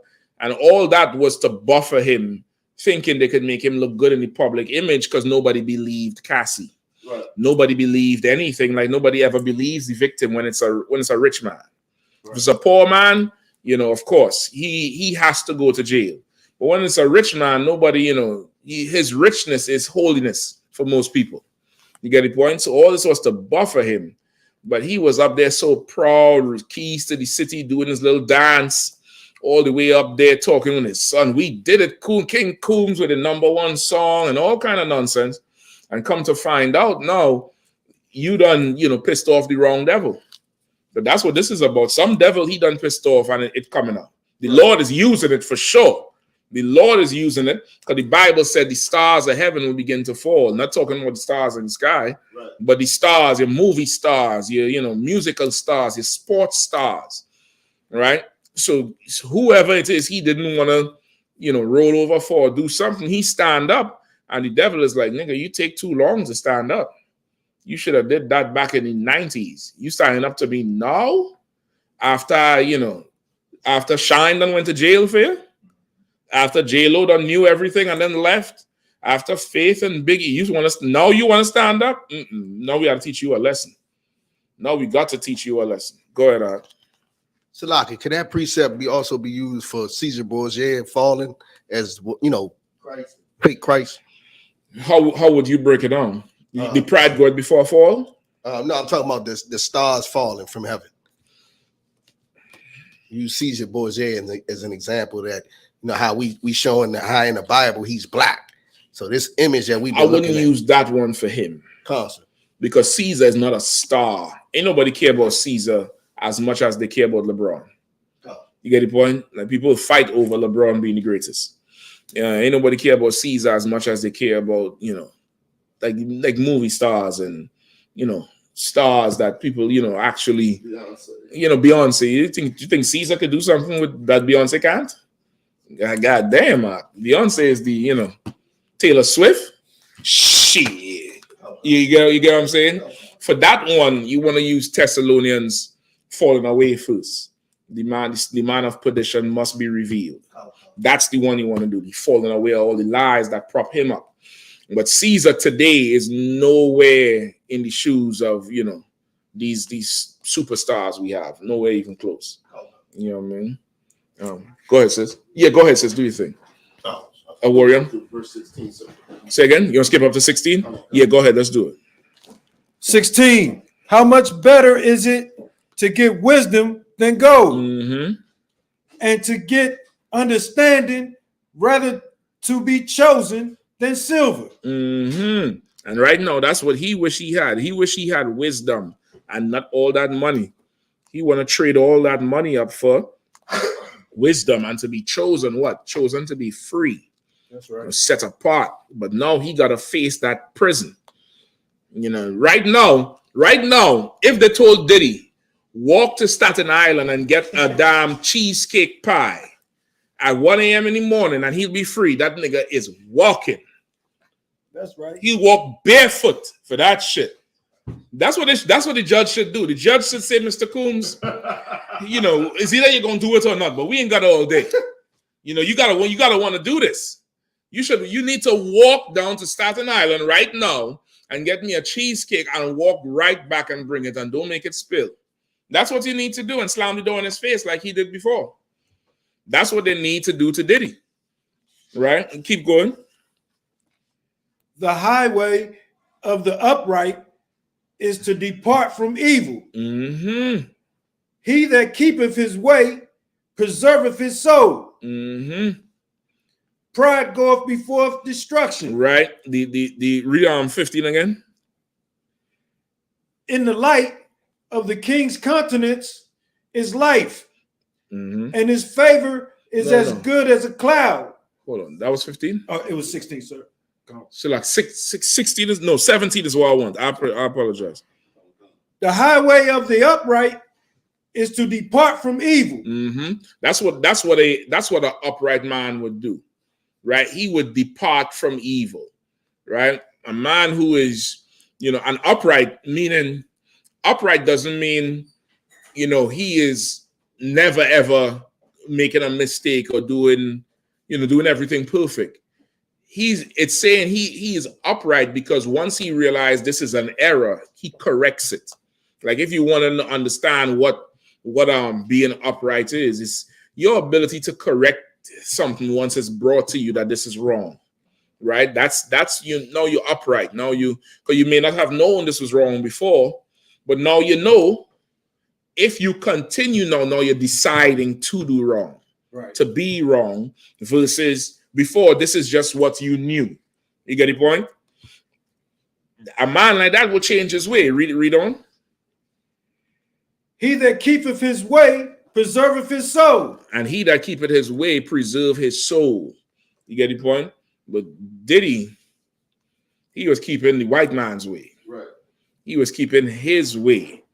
You know, there was the history of them freak off parties, them Greek fests, them Greek orgy fests. And Greek orgy fest, which was just, you know, a whole ton of carnality, ridiculous carnality. Pause right there where you are. Give me Ecclesiasticus. Yeah, we got some a little bit of time. Should be able to knock it out. Give me Ecclesiasticus. Hold on. Is it that what I want? Or Wisdom of Solomon? Bear with me. Wisdom of Solomon, chapter 2. Right? And also somebody give me whole Psalms 10 and 2 and Psalms 10 and 4. Give me Wisdom of Solomon. Okay. Go ahead. Take your time, bro. Okay. Book of Wisdom of Solomon, chapter 2. You want me to start at once? Yeah, please. Come constant. For the ungodly said, reasoning with themselves, but not aright. Our life is short and tedious, and in the death of a man there is no remedy. Neither was there any man known to have returned from the grave. Break that down for me. What are we talking about? Go ahead, Shapiro. Basically saying, you know, there's no tomorrow. You know, there's no tomorrow. You got to get it. You got to get it now. You know what I'm saying? Because death is sure. Ain't nobody never come back. Find that tape for me with Diddy screaming like a little, you know, a little high school girl in his office. It should be up on the DC page somewhere. Right? Go ahead. Salahi basically saying they realizing that in so many words, life is short. You got to get, you know, whatever we got to do, we got to get it now. Life is short if you're wicked. Constant. If you're righteous, this bitch seems long as a mother. If you trying to do the right thing, you know, you still in your 90 days, correct? In them 90 days seem like about 10 years. Huh? You trying to do the right thing, huh? You in that 90 days and you probably crossing them things out on the wall in the house. 1, 2, yeah. Damn, shit. How many? 4 weeks, 5 weeks, whatever time it is. You trying to do the right thing. It's the longest time of your life. Right. It's the longest goddamn time. You know, easy it is to go there and have a one-night stand. Come in here and do the process of marrying. Courting. You got to pass 90 days to court. And after the 90 days, you got to do the 6 months to even be eligible to court. God damn. Of course, in the calendar, God damn, 6 months. Then after that, you had to ask permission to court and wait on a damn decision. You waiting, I'll get back to you in a couple of days. You're supposed to forget. Let me give you some advice. Your brother or sister, you ask to court somebody in here. After you put your request in, just forget about it until you get the call. Because you're going to sit and look at that phone. Every notification, you're going to be like, okay, this is the approval. This is the approval. You're going to drive yourself crazy, and it's only been 2 hours. It's only been 2 hours, Negro. You get the point? You trying to do the right thing, it seems like forever. But life is short to a wicked nigga. You know why it's short? Because, boy, I wish I had some more time to use that baby oil. Don't nobody cut that and make a song bite and say, I'm not Diddy in there. Because the time is not long enough to use the baby oil. Which is why Diddy's freak-offs lasted how long? Days. Right. Because it wasn't enough time. I'm sure that party started as a, overnight shit that ended 6, 7 in the morning. Then Diddy woke up one day and be like, we ain't got to end the party, playboy. Go get some food. Order more drinks, player. And just stay. There's not enough time for that. Lil Wayne used to be singing in a song, I wish I could have sex with every girl in the world. You remember that? I wish I could have sex with every girl in the world. Come on. We like her. We like her. And we now hold on. Y'all is priests up in here, and you're a priest in training. You sister been around priest. Break that we like her. Break it down for me. Come on. That means everybody get a turn. No. Well, that's what end up happening. There's something else there. Come on with it. We like her, and we like her too. I wish I could every girl in the world. I wish I could every girl. We like her, and we like her too. Break that down for me. That there is ridiculous. Come on, warrior. Or going the route where basically he doesn't have to just pick one. Nope. There's something else. There's something there lying right there. I was going to say, you know, make sure the volume is up there too. If anybody online, all right, go ahead. I was going to say, you know, when he's saying we like her, is he talking about the demons? Yes. Break it down.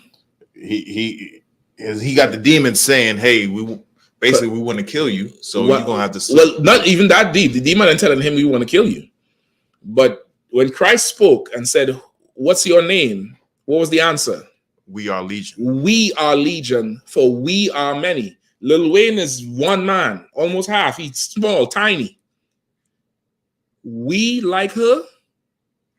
I wish I could F every girl in the world. We like her is not talking about the homies. That's the demons in him, Mark. Oh, we like her. We like her too. We like her. Oh, I just wish I could F every girl in the world. This is not, ain't no fun if the homies can't get none. This is the demons in him, Mark. The demons in him. He can't, just like the scripture we just read about the oppressor, can't be satisfied. There's no satisfaction. There's none. There's none. The life they live, a woman doesn't excite them no more. No, that's hard to imagine. I'm gonna just tell you straight. I tried to get glasses black like this tablecloth for camp, but I'm gonna tell you straight about that's hard to imagine that it just a regular encounter with a sister does not excite you no more. So you have to have freak offs. Or you just have to have every girl in the world because you've had one, she's boring now. You've had another, she's boring now. And that's the whole thing. And life is just short when you live like that. Life is just absolutely too short. You understand? Read it again from the top, brother, or whoever was reading. Okay. I got the Diddy as well. Oh, read it. Hold on, read it again from the top. We're going to play Diddy just now. Book of Wisdom of Solomon, chapter 2, verse 1. Mm-hmm. For the ungodly said, reasoning with themselves, but not aright. Mm-hmm. Our life is short and tedious. Listen, play it right there. All right, thanks. I love you, man. All right. I got my MTV out. Savage! I'm a savage! Oh! I'm a savage! Whatever I want, I'm going to get! Pause it. Read it again. Sir. For the ungodly said, reasoning with themselves, but not aright. Mm-hmm. Our life is short and tedious, and in death of a man, there is no remedy. Our life is short and tedious, and in the death of a man, there is no remedy. We play it. I got my MTV out. Savage! I'm a savage! Oh! I'm a savage! Whatever I want, I'm going to get! Whatever I want, I have to get! He stopped talking like a man. Eh? He said, whatever I want, I have to get. He started to put on a whole other spirit. Life is too short for him. Life is too short. You know, you hear all them entertainers say they gotta work so much and it's so much to do. You're doing so much, and most of y'all forget to file taxes. So what y'all doing? What's the work? What's all this good work y'all doing? Right. You're doing so much work. You ain't got time for this and no sleep, and you're in the studio all night. But you could waste 4 days, 5 days, 7 days and a freak off on a drug-induced, ketamine-induced. I don't know what the hell is going on in them mansions. Well, you had to burn them mansions had to get burned to the ground when this court case is over. They had to raise that thing to the foundations. That Diddy mansion could not stand that. That thing cannot stand. I can imagine the amount of violations that done happen in there. Same thing with T.I. and his woman. All them women came out and talk about how they would drug them and just fully assault. One bro said she got high in the damn party, passed out, woke up in her apartment in new clothes, and all her parts is hurting her, front and back, sore and hurting. And I'm like, there's no way to recover from something like that. There's no way to recover. And you don't have no memory or nothing. Worse off if there's tape of it. Imagine seeing that happening and you don't know that happened. Yeah, lose him in the jail. Build a cell far away and just lose him there. Don't find him after. Keep going. Come on. Slack, I have a question. Slack. It's unlawful. No, I'm joking. Go ahead. Okay, so there's a scripture that says, don't rejoice at your brother, basically, stumbling. But in a case like this, like, he shouldn't be free. Okay, that's not rejoicing at. That's justice. Kind of what kind? That's not. I ain't rejoicing over nothing. But if anything, I'm asking for justice. You got to lose him. He got to go.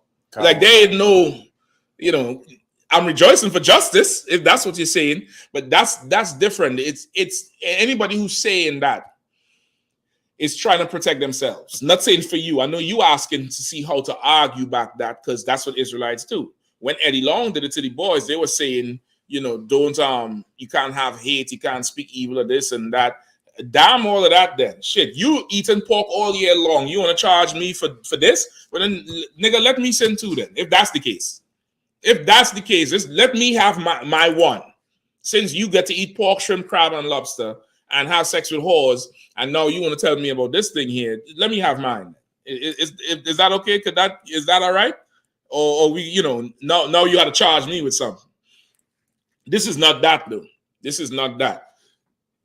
This here is for sure just justice, absolute justice. And okay, the only way you could really understand this is the empathy that needs to go with this comes from if you have sisters, aunts, I ain't gonna say mothers, because you have to have somebody who this could happen to. Right. You understand what I'm saying? Okay. So that's what I'm saying, like the younger sisters, that this could happen to. Now imagine that should happen to your relative or friend, somebody that you actually give a damn about. What we talking about? Come on. Sir, is a comment online. Ramon Slater says, that's what happened to my homegirl. Her boyfriend beat the both of them, and she woke up in different clothes. Yeah, Sir, is her friend, her homegirl, boyfriend beat the both of them, and she woke up with different clothes on. Well, listen, it's unfortunate, absolutely unfortunate. And again, people like Diddy, him, if that's the case that happened, they got to go. They absolute something has to be done because okay, the end of this has to stop. But unfortunately, the lust is so strong in America, and the pride of that lust is so strong. There was one time where people would commit crimes against the Lord, otherwise known as sin, in private. You would not know this is what this person is into. That's why the whole term in the closet and coming out the closet. You had functional addicts. You had people who lead in these lifestyles, but it's not known to everybody that this is what's going on. You get the point? But now with the pride of America and the pride of the lost ark, everything is done out in the open. There's nobody's hiding to do nothing no more. And that's bad. It's bad as being done in the beginning, but it's bad doubly now because now children can't tell the difference. Children can't tell what's normal, acceptable behavior and what's folly, which is why the younger generation is caught up in a lot of folly. You understand? Like that's where it's done going to. So, you know, something like this happened to you. The only way for you to even recover is to come into the truth and become brand new. Right. You gotta become a whole new person and let that person die. Let that person die. If you have been a victim of something like this, the old person just has to go in the grave and you become somebody brand new. But justice got to get served, though. Justice got to get served. Justice heals. It helps. Let me get some more. Okay.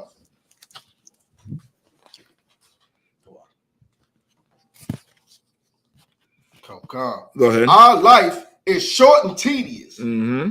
and in the death of a man, there is no remedy. Mm-hmm. Neither was there any man known to have returned from the grave. Go ahead. Verse 2. For we are born at all adventure, mm-hmm. and we shall be hereafter as though we had never been. Mm-hmm. For the breath in our nostrils is as smoke, and a little spark in the moving of our heart. Mm-hmm. Verse 3. You understand? So he's saying, listen, we here for a short time. We're here right now in all adventure. Everything got to be an adventure. And then we're not. And when we're not here, nobody ain't going to remember we're here. So with that, let's just go live it up. Keep going. Come. Verse 3. Which being extinguished, our body shall be turned into ashes, mm-hmm. and our spirit shall vanish as the soft air. Go ahead. Verse 4. And our name shall be forgotten in time, and no man shall have our works in remembrance. That's such a prideful statement. We're going to be forgotten in time, and no man will remember our works. And he ain't talking nothing about leaving anything for his children. The scriptures say a righteous man leaves an inheritance for his children's children. He worried about people remembering him. You get the point? Come on. Yes, sir. Something just crossed my mind. Something just crossed my mind, right? Mm-hmm. Seeing how rich this brother was and what he did with his money. Imagine Yahushua coming back to see the poverty of his people, right? And to look at you and just see thousands of bottles of baby oil in your closet. And he's looking at the poor people that you could have helped. It's gonna be a shameful thing. I couldn't imagine the shame in that day. Like, it's like, what did you do with the money? And you just oppressed poor people and participate in free calls. That is embarrassing. I couldn't even. I wouldn't even want to be here when that happened. Listen, right there where you have. I want him just read for me Proverbs 10 and 2. Come on. Proverbs. Salakia. Oh, sorry. Proverbs chapter 10 verse 2. The wicked in his pride doth persecute the poor. That's Diddy. Like every other rapper or musical person, not every other, but a lot of them, I've seen take younger artists and try to groom them in the business. Go ahead, do your thing. And try to groom them in the business of the industry. From that 50 Cent to what's the brother down south? Master P. The other one, Trick Daddy. You know, they all try to, no, I ain't saying they was righteous, but they all try to, you know, get something going with their people, bring someone in together, pull them in. And the people who they pull in may not necessarily have actually had musical talent. But, you know, money sharing, and they're trying to put people in the stream of money so they could catch some money. This fool here makes people walk for, you know, cheesecake and do all kind of dumb shit just because he has power and because they're poor. Like that's an evil ass nigga. That's a ridiculous ass person to do something like that. Like you don't take advantage of somebody like that. You don't do that, but because that shit was done to him, or he see the oppressor doing it to other people, and in our carnality, we strive to be like the oppressor. He done start to do this to them groups. Read it one more time. Come on. Proverbs chapter 10, verse 2. The wicked in his pride doth persecute the poor. Let them be taken in the devices that they have imagined. Yeah. They use baby oil in jail too. I'm telling you straight up. They use baby oil in jail too. Somebody might pass and spray you down and then throw a match at you and light you up. You know, baby oil is flammable. Get the point? I know you also thought it was that other thing. But for what he did, there's brothers who is not supporting none of that shit. There's brothers who in jail who either know somebody who done been violated horribly or they themselves have been violated horribly and will not suffer that type of criminal. That's why you have child molesters. They don't survive because that person who is, doing that vigilante justice, they either been violated by a molester or know somebody who was violated by a molester. And they bring in that righteous indignation to you. You get the point? Bringing it to you. Go ahead. It reminds me of the ending of that Dharma. Yeah, I thought about the same thing as I was talking. I just didn't want to say the damn thing. But I thought about that same situation right there, brother. Like that, yeah, there's baby oil in jail too. There's lots of it. And it's very flammable. It's very, very flammable. Go ahead. You're gonna be screaming like on that table. Ooh, I got whatever I want, I must have. No sweat, nigga. No sweat. Slack, Sarah, when I was in the bathroom, I heard you talking about, people. He never did anything like trying to bring somebody up. I remember I believe his first real artist with Bad Boy was Craig Mack. Craig Mack said he only got $1,000 out of his career and had the hottest song on the radio. He make people sign all kind of bad contracts. Salaki for the extra note. Horrible ass contracts that he just gets to take all the profit of, trying to be the oppressor. Well, no problem. Now you're in the hot seat. Now you're in the hot seat. Let me get some more wisdom of Solomon. Then we move to what's the other one I want? We move to something real short. Go ahead. Call, sir. Let's see where I was at. Book of Wisdom of Solomon, chapter 2, verse 4. And our name shall be forgotten in time, and no man shall have our works in remembrance, and our life shall pass away as the trace of a cloud. Go ahead. And shall be dispersed as a mist that is driven away with the beams of the sun. Hold on. Where you at? Verse 4, sir. Verse 4. Come on, sir. Give me verse 6. Come on, sir. So this is Diddy. Because they're so rich and powerful. Diddy, Jeffrey Epstein, Harvey Weinstein. Give me some more. R. Kelly. Give me some more. Say again? I'll just say Michael Jackson. Michael Jackson. Who else we have? There got to be some woman in there somewhere. Shit, you throw her in there too. Hell, listen, them tapes got to come out. Yeah. I know them tapes got to come out because I keep hearing them stars talking about the time at Diddy parties and who they saw and who was there and who came up to them. So there got to be some woman up in there. Go ahead. It's like just reading verse 4 remind me of the Tower of Babel. They said they was trying to make a name for themselves. You know what I'm saying? So they could be remembered. And it started off saying the ungodly do this. Hell yeah. Hell, and it comes with pride. That pride would make you try to be more than you are.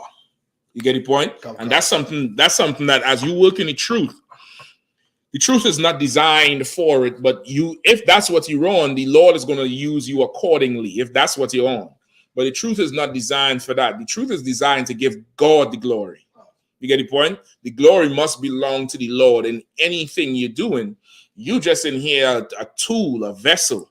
You know what I mean? You working for him. Go ahead. Concert.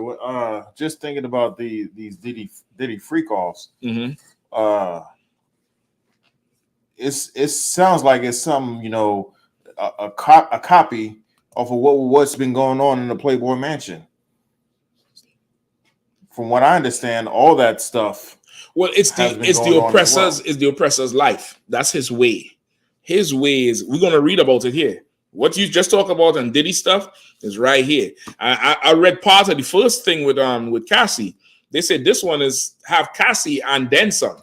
They said they couldn't believe. They said this ain't the news. They know everybody has two sides, but they never thought he had such a dark side. Damn. And you know his defense. I think I wore him one day on mic. His defense, they're trying to say that he's not guilty of none of this. All this was consensual. So he ain't even saying this thing did not happen. He trying to say everybody was with it. Okay, did he? I find it weird also, sir, that devil Ben Affleck just recently divorced J-Lo.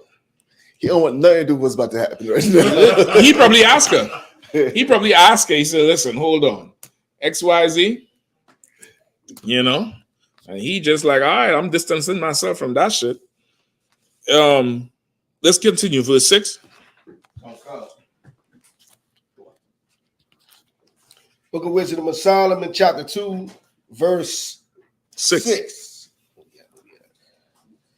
Come on, therefore, let us enjoy the good things that are present. Read it again. Come on, therefore, let us enjoy the good things that are present. Right, give me a good picture of Diddy up on the screen too, Bakash.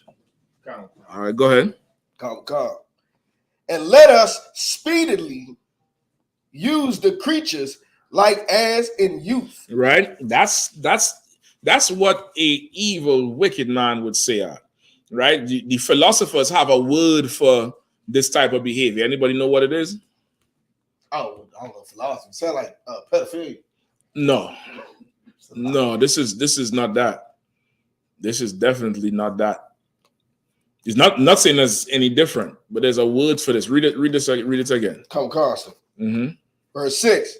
Come on, therefore, let us enjoy the good things that are present, and let us speedily use the creatures like as in youth. You say pedophilia because of the youth? Carson. No, it's a different context here. Is it deviancy, sir? Not deviancy. Yes, sir. Hey, go ahead, Doc. Is it promiscuous? Nope, but that's part of it. Anybody else?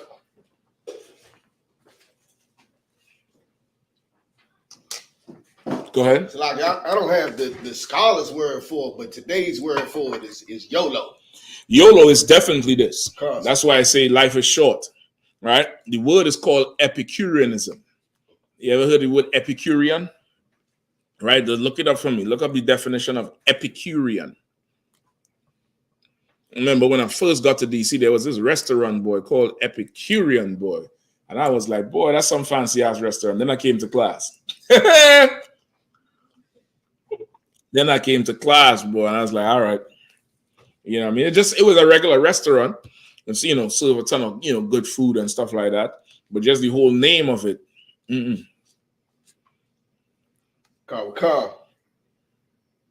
Epicurean, a disciple or student of the Greek philosopher Epicurus, of or concerning Epicurus or his ideas.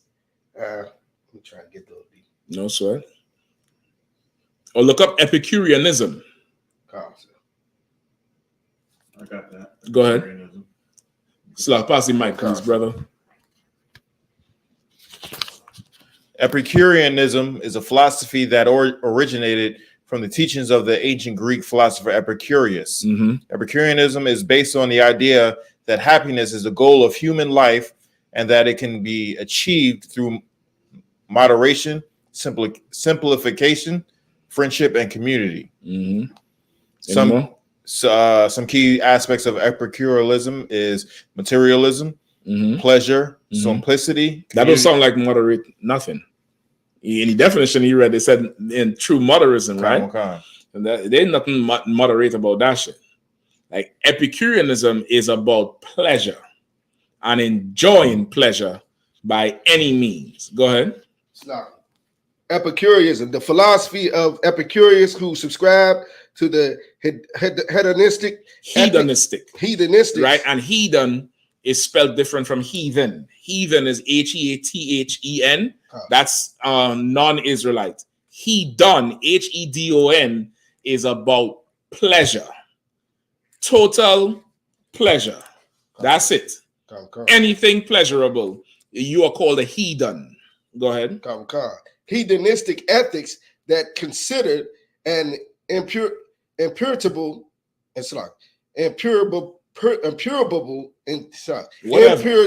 nasty shit. I can't nasty oily shit. Go ahead. Emotional calm. Go ahead. Emotional calm, the highest good, and whose followers held intellectual pleasures superior to transient sensualism. Right? They held intellectual pleasure superior to transient sensualism. It evolved way more than that now. It's about total pleasure, right? And pleasure at any cost. Read verse 6 again. Verse 6. Come on, therefore, let us enjoy the good things that are present, and let us speedily use the creatures like as in youth. Right? What does that mean? It's not the pedophilia where you talk thinking. Go ahead. It's just saying ride? Say again? Ride the creatures? Ride the creatures? What do you mean?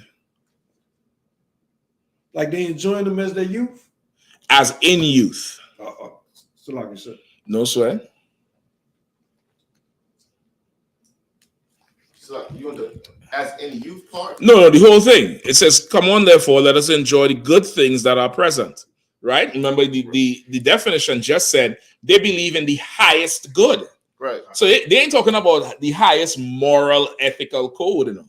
They're talking about, high level pleasures. Lust, high level lust. Not, you go to a club, meet a sister, and you get one night stand, and brothers is, not that shit. We got to plan a freak off. Like a freak off. Like, this is something else. This is not normal. Salaki, sir. Come on now. Salaki, sir, what you're saying is so heavy. Anybody that's ever lived in such a lustful lifestyle would know just the idea. Like, I couldn't imagine just the whole setup of having 1,000 bottles of baby oil.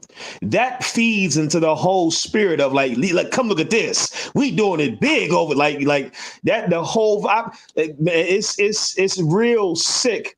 The psychology behind it, where it's like you even getting off on the idea of just showing how much supplies you got for the freak offs. It's like, yeah, like this is excessive. Right. It's excessive. Like it's over the top. It's absolute excess, and it's excess that there's no end to it. There's no end. It's the end of, go ahead. It's a lot, my baby. With the in youth part, like more so like what's the word? Spontaneous. Like we got to do it as soon as it happens. Have it right now. You onto it. Right? The in youth is talking about the actual violator. Meaning we're gonna use these. We'll enjoy the good things that are present, that here now. Yeah, invite them to the party where they think they're gonna get to meet Diddy. No problem. Come on down. Yeah, skip school, whatever. Come on, leave your husband, whatever it is. Come on down to this party. And you here now. So you're here. Doors locked. Drugs is on the table. Nobody leave until sunup. Right? Then, what's he say? And let us speedily use the creatures like as in youth.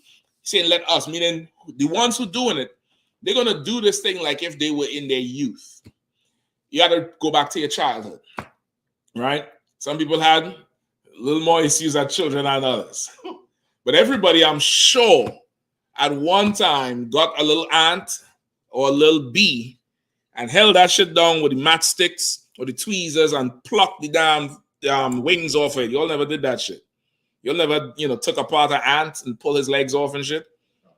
Oh, y'all ashamed to say this shit, nigga? You did. God damn it! Y'all, everybody in here looking at me like. Yeah.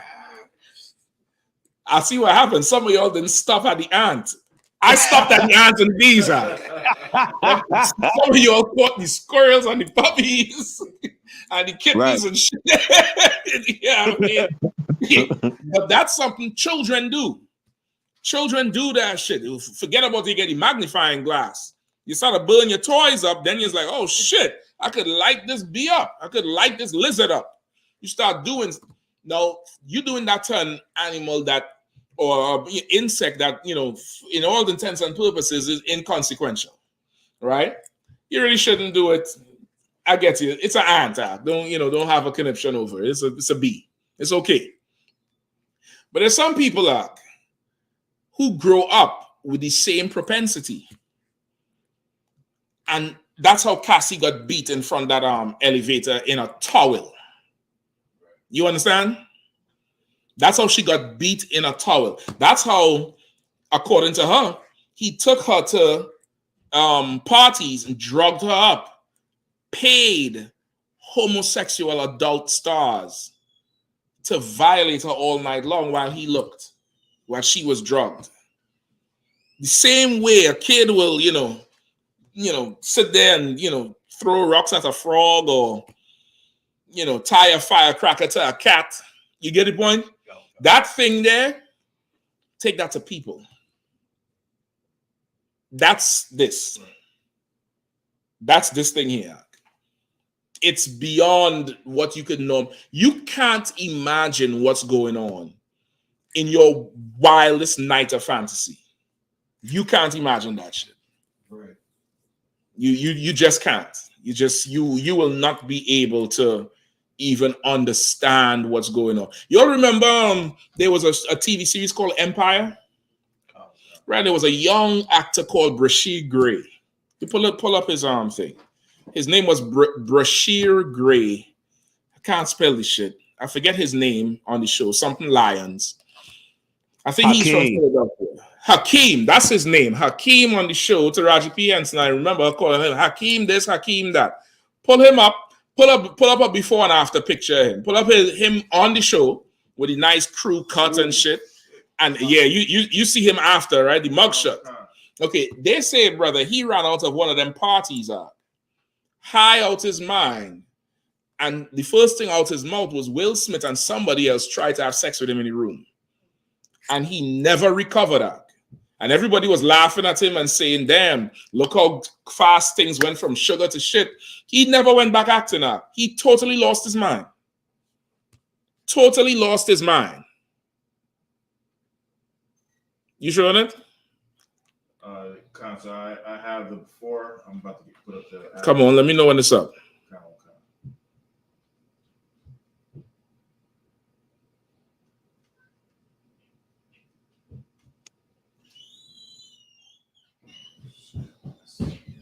You see them? Yeah, I see it, sir. Yeah, brother. He literally was in the streets running, I think half naked or something. And he said he was in the damn parties. Will Smith was there. That's what he said out his mouth. And everybody saying he high, did not believe in him. Go ahead, I'll worry him and say something now. Shapat? If I could, that brother that they say is crazy now been trying to tell everybody what happened in the Diddy parties. Who's that? This brother, I don't remember his name. Orlando. What's his name? Orlando Brown. He's been saying it, but like people like that, they all say they're crazy. They are a little bit crazy because when they go to these type of parties, first of all, the things they see and along with the drugs that they're being made to take in there has a lasting effect on them. Yep. I mean, but he's still sober enough to tell you exactly what was going on in there. I mean, yeah, he remembers. They remember what's going on, but nobody didn't believe in them. Go ahead. Kind of Slacker. Black Dazzle says, Slacker, sir, I was asked to do makeup for a couple of Diddy's commercials and videos. Damn. My husband said, hell no. Yeah, husband and I know you probably was mad with him at the time. You probably was like, we missing out on that good money. Your husband, he knew some, like, woman, this is what you all need to understand. Men know something about men that you will never ever understand. You will you think not you specifically, sis, right? But in general, women think, and this is because of the women's liberation movement. Women think the playing field is even now, and you deserve a space in a male-dominated place just like anybody else. A man is still a man, and you still somebody he can have sex with. That's the bottom line, and you have to understand that. And many sisters don't understand it, so you better get to a man with understanding that does, so he can protect you from yourself, from the bad decisions that you may or may not make. You get the point? There's certain things a man, he already know and understand. He don't want you nowhere close to that at all. At all. There's another scripture I wanted to put right here, brother. Hold on.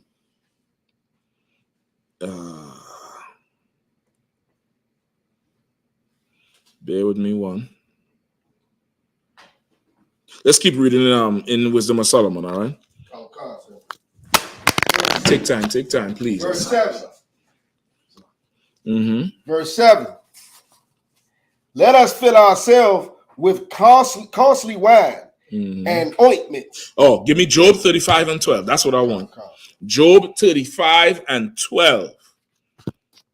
Nice and quick. Job 35 and 12. Please. Right? Let the young man read it right here. Job chapter 35, verse 12. There they cry, but none giveth answer. No, yeah. Go ahead, read it again. There they cry, but none giveth answer. Because of the pride of evil men. Surely God will not hear vanity, neither will the Almighty regard it. Read it one more time. There they cry, but none giveth answer. Because of the pride of evil men. There they cry, but none would give answer because of the pride of evil men. Like, people have been crying out about these deviants for the longest while, saying all kind of things about them. Madonna is another one, an absolute deviant. There's so much of them. A lot of them is oppressor women, but there's that Monique too. Don't forget, Monique at one time was saying what she entertains other men and her husband is good with it. I forget how she worded. She worded real pretty. But it's, some old slutty nonsense was going on with the two of them. You know what I mean? Where the husband would let her have sex with other people, and sometimes he watched, sometimes he ain't there. And, and she loves him even more for allowing her to be some old nonsense. Like, brother, it's bad outside. It's absolutely bad outside. You better come get within quickly, right? A lot cried before, but nobody would give answer because of the pride of wicked men. The pride of wicked men. They all close in and circle in and close ranks down, and the victims go wanting. Ain't nobody give a damn. Let me get someone Wisdom of Solomon.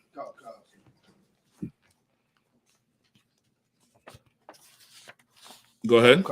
Verse 7. Let us fill ourselves with costly wine and ointments. That's that Ciroc.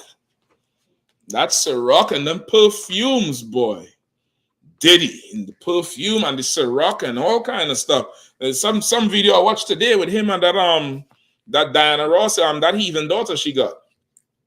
And he there and they both drinking, and he drink too strong for her, and then he pull out some oily thing to put slick back in their hair. And two of them talking, and something going on in the background. I don't know. But they got their products and they push it the same way. And it's right here in the Bible. Let us read it again. Oh God. Let us fill ourselves with costly wine and ointments. Go ahead. And let no flower of the spring pass us by. And let no flower of the spring pass by us. Meaning, like springtime, how everything is brand new and fresh flowers growing. Let no fresh thing pass by. That's why Aaliyah was a prize in the industry. Cassie was not a young ass girl, prize in Rihanna. Another one, and she got horror stories too. I'm gonna tell you straight up. She probably is good at hiding the emotions of the shit. But in that car, Chris Brown said she was swinging. You be a young girl with so much rage to fight. Something done happened to you. Go ahead. So like it sounds like what they call like the casting couch or the what is it called? The director's chair. I think that's what it's called. That casting couch, that Hollywood shit. But it's even deeper than that. Because ain't nobody. The casting couch done going to the internet now. Done going to the internet, and with all these properties they have everywhere, it's nothing to just throw a party. It's nothing to just throw a party somewhere and just send the address, and there's a ton of girls just show up. And that's just that. They just want to be a star, want to be around them. You get the point? Keep going. Okay. Verse 8. Let us crown ourselves with rosebuds before they will be withered. With rosebuds, which means you take the flower, you take the petals off, and make a crown quickly before it dies. Using it up. Just use it up. Use it up, use it up. And when it's done, there ain't nobody can use it again. Now, Cassie Gill says she's still going to therapy over shit that happened. And she's supposedly in a marriage now with children, I believe. That's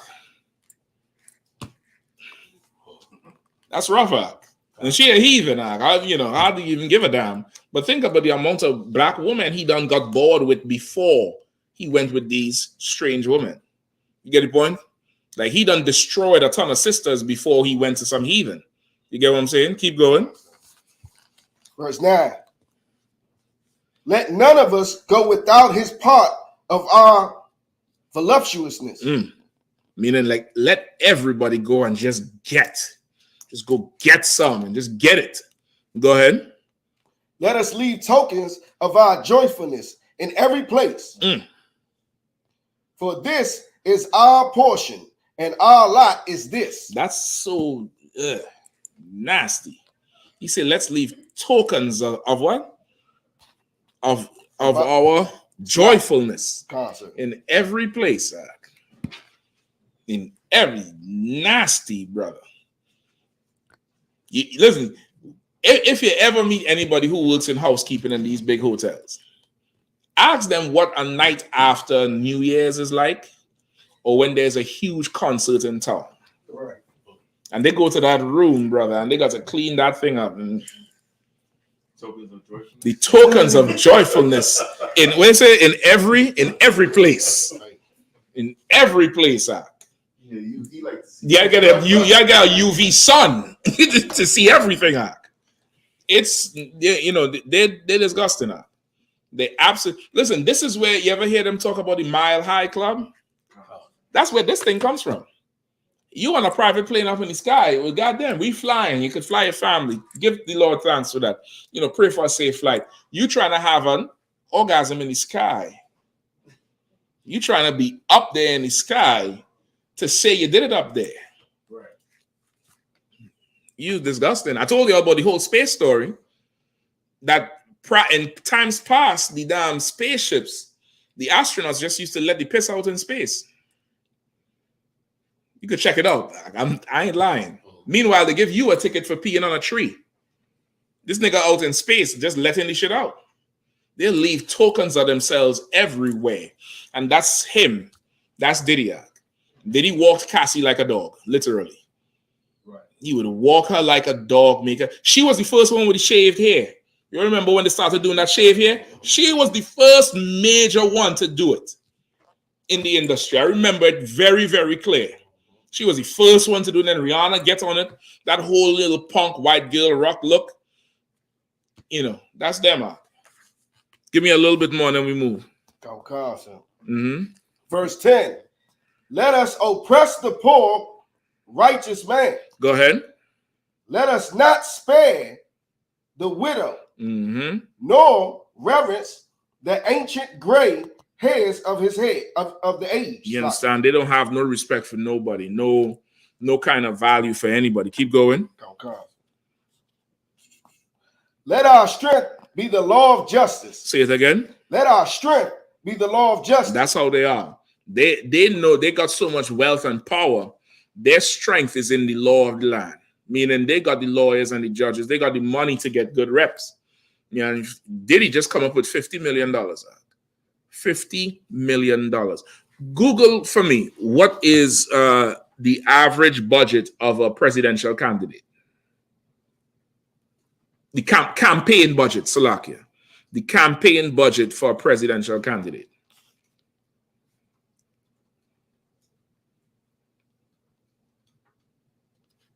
Keep reading now. Let me know when you have it on. Calm, sir.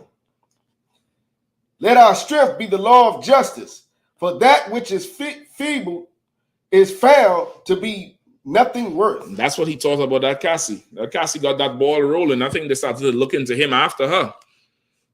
You understand? He thought he would just bogart everything and just sweep everything under the rug. She came out with a whole damn, mini-series dossier on this nigga ass. And he came up with the money in 2 days, settlement money. In 2 days. Because he thought the law, he could manipulate it. And right now, he's trying to do the same thing. Go ahead. Anything yet? Go ahead. What is it saying? Shapat? Shapat, you want to help him with the mic? Oh, slap.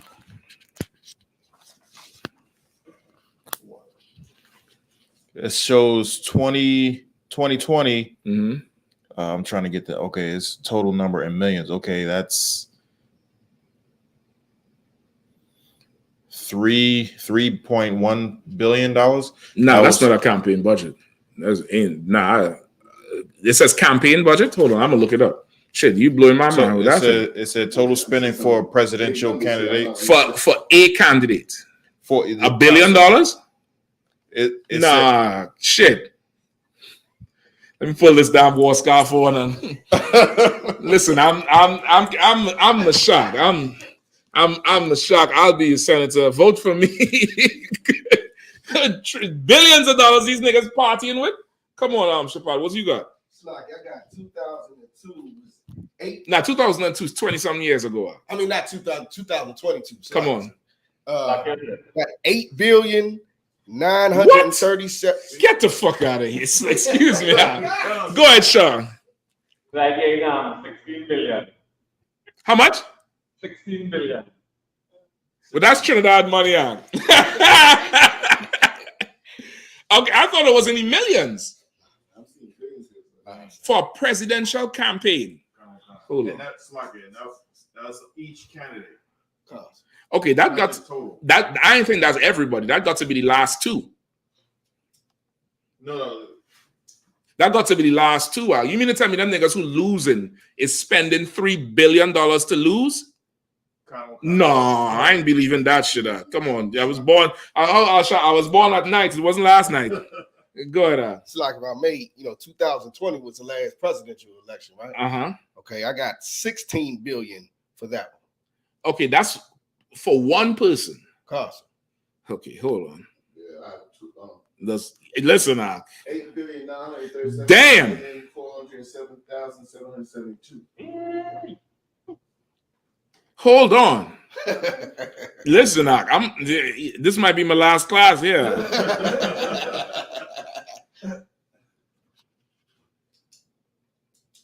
Hold on. If these numbers are accurate, ain't no way, if I could, sir, ain't no way somebody donate that much money to you and you're a free man.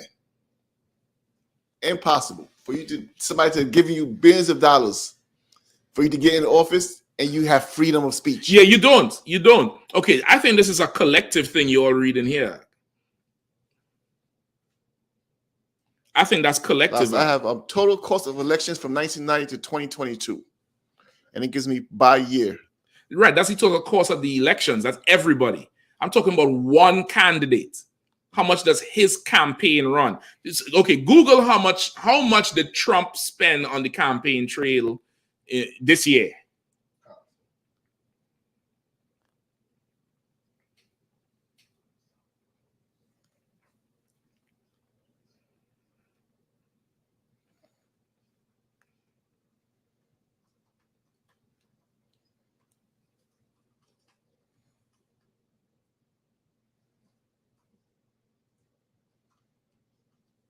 I keep reading, Shapat. Whoever find it, let me know. So I have it. What do you have?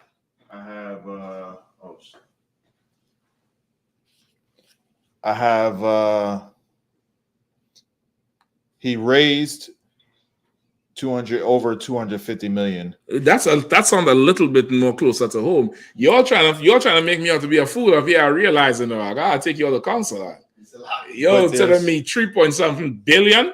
Nah, the white man ain't wasting that amount of money. For that amount of money, if you're a presidential candidate and you could wield the 3.something billion dollars of not your money, you don't need to run. You could just sponsor the president. Go ahead. Go ahead. Come on. There's a little more. So Trump raised 264 million. When this year or for the last one? No, for this election. Okay. And then there's a bunch of different groups that still count separately aside from him itself. So the next largest group is Make America Great Again, Inc., which raised 255 million. So that's 500 million. And then there's a few more. Okay, I need the specific what they spend on campaigning. I get how much they raise, but what they spend on campaigning is what I want. Shalaki. I did Donald Trump's 2020. Mm-hmm. I did his 2020, and with all the groups and everything, campaign committee, outside groups combined, it was 1,087,909,000. I was about to say, did he spend all your campaign money if you want a black president? But I realized I'm that president of a small country. That ain't even no kind of money. But shit, if he could come up with 50 million in one day, there's no reason we got to be living how we living. You understand? There's no reason. Sorry, anybody else? Let's keep going on. All right. In fact, Salaki, skip me now. Let the young brother read it. All right. Go to History of Susanna. All right. Give me the History of Susanna. All right. And go down to. Okay, just for time's sake, y'all could read this whole thing. I want to go through the story tonight, but we can get the time to. Now, Susanna, we'll just get a couple of verses. All right. Start at verse 1. Count on what comes, sir. There dwelt a man in Babylon called Joachim. Joachim. And he took a wife whose name was Susanna, the daughter of Chelseas, a very fair woman, the one that feared the Lord. Her parents also were righteous and taught their daughter according to the law of Moses. Right. So this sister here, Susanna, she was bad as could be. They say a very fair woman, meaning she was beautiful. Fair in the Bible or in Old Quaker English means pretty or good looking, not how Esau said with light skin. It doesn't mean that it became synonymous with light skin later on because of the Renaissance with Esau making everything white, pretty and beautiful. So you got fair skin referring to them. Over time, it just became synonymous. When people say he fair skinned, it doesn't mean white, it just means pretty. That's why I say she was very fair to look upon. Right? She was also righteous. She knew the law, and her parents knew the law and raised her knowing the law, which is important. Why? Because to stop this shit with Diddy, you're gonna have to start to raise your kids. Right. You're gonna have to raise your children. Raise your children. There's a whole other account with Diddy, how some girl he was with at the time, she was supposed to be his artist or something. He and the girl fall out. He locked the girl in the house, wouldn't let her out, or some room or something, wouldn't let her out. The girl called her father. Her father come down there to confront Diddy about how he treated the daughter. The story is, according to her, is that Diddy told the father, we're going through a lot to make music. What you want? You want your daughter safe, or you want her to be successful? And the father lets it go. Like, to stop this, you're gonna have to raise your children. You're gonna have to really raise them. Don't let them grow. You grow them. You get the point? You grow them. Go ahead. Now, Joachim was a great rich man, and he had a fair garden joining unto his house, and to him resorted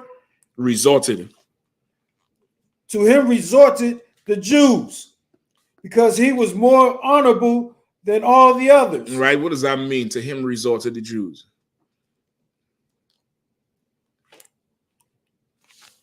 Who knows? Mike? No, sir. Like, is it saying that the Jews went to him for things? Like your last resort? Like they resorted to him, meaning when there was a problem, when there was something they needed, they went to him because he was so honorable. And he was way more honorable than anybody else. So they always went to him. They sought him out. Keep going. The same year were appointed two of the ancients of the people to be judges, as the Lord spake of. That wickedness came from Babylon, from ancient judges who seemed to govern the people. These kept much at Joachim's house, and all that had any suits in laws came unto them. Right. So these priests, they was always at his house, right? These judges, right? They were always at his house, and a lot of people came there, but they were wicked ass niggas, right? And then they brought the wickedness from Babylon in there, right? The ways of Babylon, right? Go ahead and give me verse 7. Now, when the people departed away at noon, Susanna went into her husband's garden to walk. Go ahead. And two elders saw her going in every day. Go ahead. And walking. So that their lust was inflamed toward her. And they perverted their own mind. Right. So they see her walking every day. Hey, any sister, you know what I mean? Once the people leave, she want to go free her mind. She want to walk in the garden among nature and watch the flowers and, you know, watch the birds, watch the grass, smell the grass, just to cool her mind off. She want to go there. And they're watching her going every day and lusting after her. I don't think I use this now. They're lusting after her. And they pervert in their minds what they wanted to do with her. Meaning they started, that's why Christ said, if you think on a married woman in your mind, you already sinned. Because the next step is to figure out how you could get with her. So they lusted after her, brother. And one day she went in there to bathe somewhere in some pool. I'm going to skip you all ahead because of time. You could read the whole thing. It's just one chapter. She went in there to bathe, brother, and they looked upon her. And they sought to themselves to have sex with this girl. They wanted to have a threesome with this woman. And they approached her. They approached her after looking at her when she went to bathe.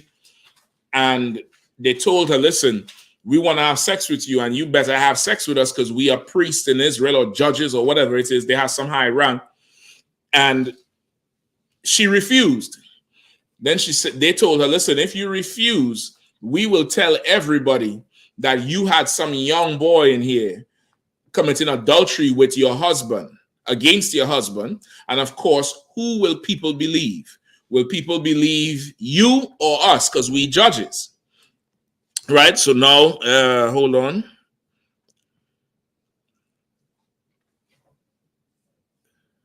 Read verse 20. Behold, the garden doors are shut, that no man can see us, and we are in love with thee. Nasty niggas. Therefore consent unto us and lie with us. Right, they said the garden doors are shut, and there's that we again. They full of demons, or you and you gay nigga. You and a nigga going to go in the same woman. You and him enjoy each other too much. That's right. A little too much, nigga. Them Diddy parties, man. You gotta tell Diddy no. You gotta tell him no. You got to tell him no. Right. And she about to tell them niggas no. Go ahead, Al. It's like my mate. Go ahead. I was around some homies yesterday, and they started to twist up, and I brought out how y'all taught me when it comes down to, when they rolling the blunt, they licking all on it, and I just started saying that to them, and when I tell you, everybody face drop. Everybody. They just realized, right? Yeah. He about to lick all on it. Watch. And y'all about to smoke it, and then somebody gonna wet the blunt, and you gonna still smoke it. You know what I mean? And man, they was like, go ahead with that, man. Go ahead with that. Yeah, They still smoke. listen, yeah, well, now they know. Now they know they're part of the LGBTQ community. That's right. Now they know. They didn't know before. They didn't know before. They thought this was just a pastime. Now they realize, brother, you should ask him how his spit tastes. That's what you should ask him. Say, how that man spit tastes. Did it taste good? It was good? Was it wet? That's right. I would advise you to not and stay away from them men, because you will F them men high up and they're all gonna fall on you. They're gonna try to fall on you over spit. Over spit. You might as well just spit it in your mouth. You know what I mean? You exchanging bodily fluids. Go ahead, warrior. You should ask them if they wouldn't want to put some baby oil on that blunt. Make that shit go smooth. Put some oil on that blunt, it burn faster. Go ahead. I'm saying so heavy because something like that, they may see it as nothing, but unintentionally they're grooming themselves for something worse. Something for Diddy. Grooming yourself for that Diddy act. Yeah, I mean, keep reading on. Please, real quick. I don't want to stay too long. Go ahead. If that not, I'm sorry, Salaki, sir. Verse where we at? 21, right? Go ahead. If thou will not, we will bear witness against thee. Go ahead. That a young man was with thee, and therefore thou didst send away thy maids from thee. Then Susanna signed and said, I am straitened on every side. Right. So now they come to her with this. She said, listen, man, if you don't tell us, if you don't open out, if you don't skin that thing out for us, we're gonna tell everybody we caught you in here with a young man. You know what I mean? Everybody gone and you committing adultery and they're gonna destroy your reputation. And Susanna sighed. She's like, boy, shit is bad. I'm straightened on any side. Straightened is like you're in a bind, like a straight jacket. Like how a straight jacket bind you up. Like she's straight on any side. She can't run from one because she go on one side is the other's two. It's like she ain't got nowhere to turn. Go ahead. Go ahead, Art. 22. Then Susanna signed and said, I am straightened on every side. Go ahead. For if I do this thing, it is death unto me. And if I do it not, I cannot escape your hand. Right. She caught between the rock and the hard place. Because if she do it, she know the Lord gonna kill her for doing it. And if she do it not, now she had to fall into their hands with all the lies. And who knows how the hell that shit could go. Go ahead. It is better for me to fall into your hands and not do it than to sin in the sight of the Lord. That's one thing. That's the lesson number one. For all you sisters out there who might be in a compromising situation, it's better to fall into the hands of them, whoever it is, than to sin against the Lord. What does that mean? You give in? No, you don't give in.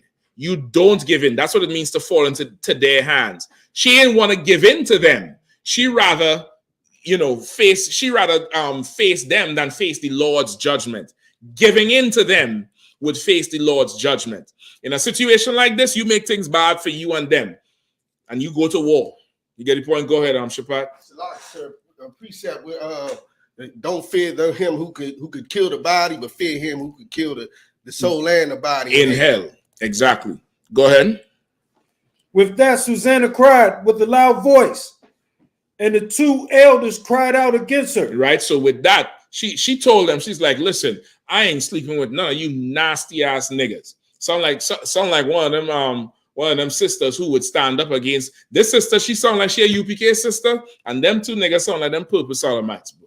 They're the type that would do some old slimy old shit like that. That's right. Just old slimy, frame you up, corner you, because they ain't got no game. So they got to corner somebody and do some nasty shit. Like, I guarantee you they're doing it. I guarantee you they're doing this and that.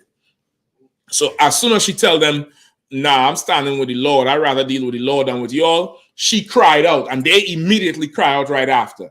So it's a matter now who calling first, right? So after this now, they had a whole council, because people come running, the guards come running, they give their story, and of course they judges. She's a man's wife. Now we had to try the case. Now it's a council. And for a sister especially if this is not true. It's supposed to be shameful either way. But if this is not, if she's innocent, even though she's innocent, it's still something she don't want to go through because of the allegation. The allegation, like for brothers, it would be the equivalent of somebody calling you a child molester. You get the point?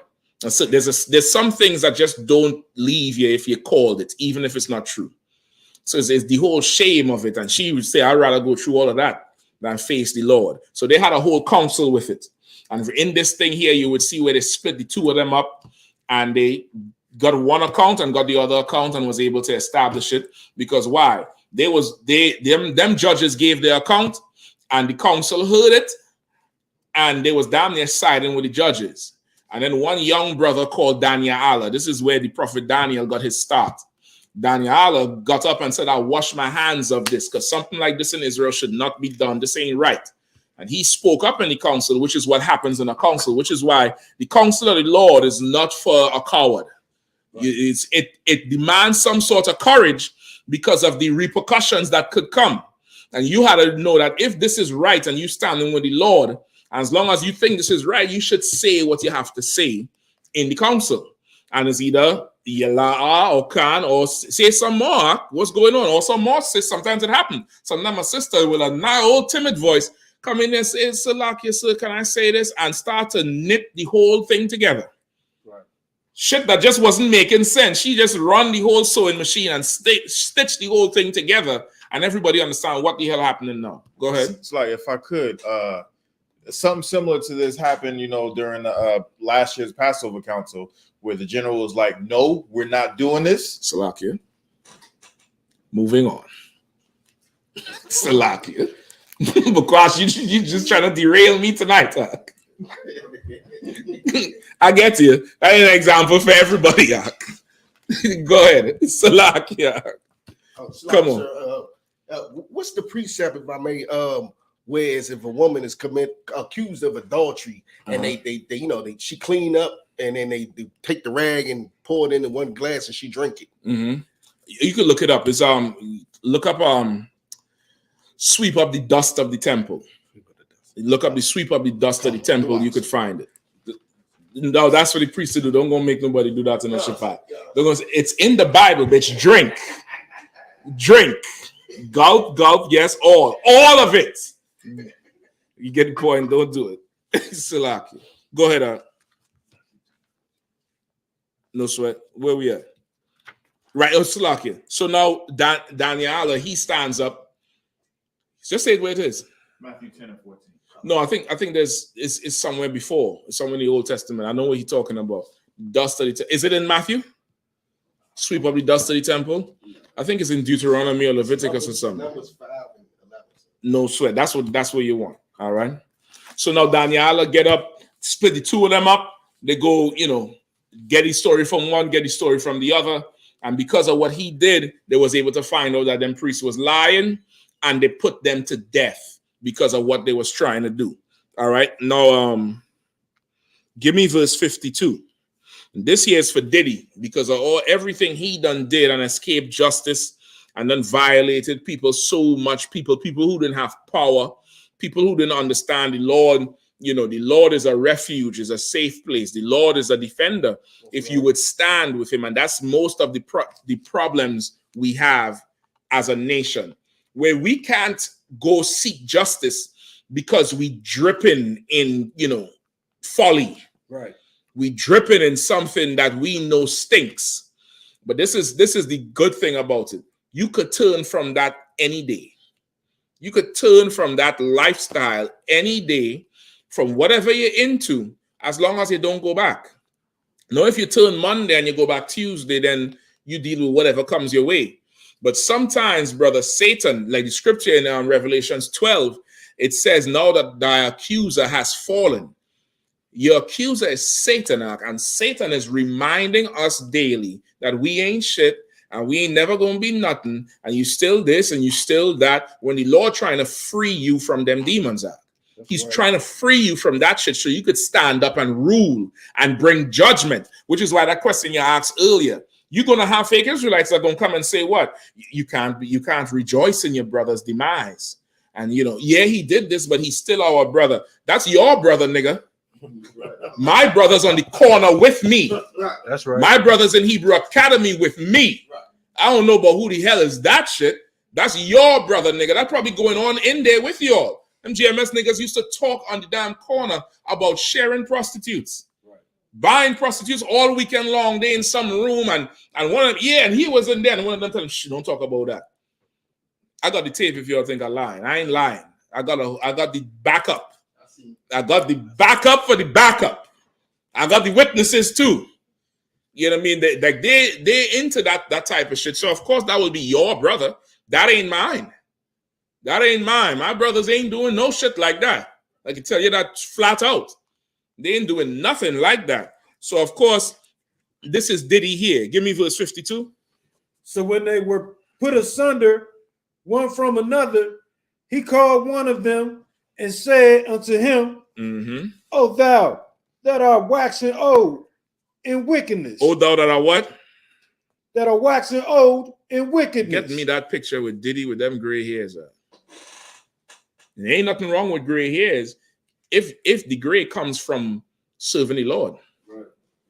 But you could get weary from serving Satan too. And Diddy, you about tired as they come, boy. Your black is cracking. I could tell you that much. They say black don't crack, not Diddy. Not Diddy. Yeah, he get charged with that shit. They took the revolt off of him, brother. He stopped whatever was going on with him. I don't know. But boy, he came in there and he was looking rough. Oh, thou that are what? That are waxing old in wickedness. Uh-huh. Now thy sins. No, really like that. No. Go ahead. Now thy sins which thou hast committed aforetime are come to light. That's what's going on with Diddy right now. This is really nothing new. What's going on with him? This is really nothing new. Rich men have always done that. Give me diverse lust to a warrior in Timothy. Give me diverse lust, and we're gonna close with that one. This has been going on a long time, and now this is Diddy's just another installment of who have waxen old in wickedness. You know what waxen old is? Imagine like you waxing a car, waxing the floor.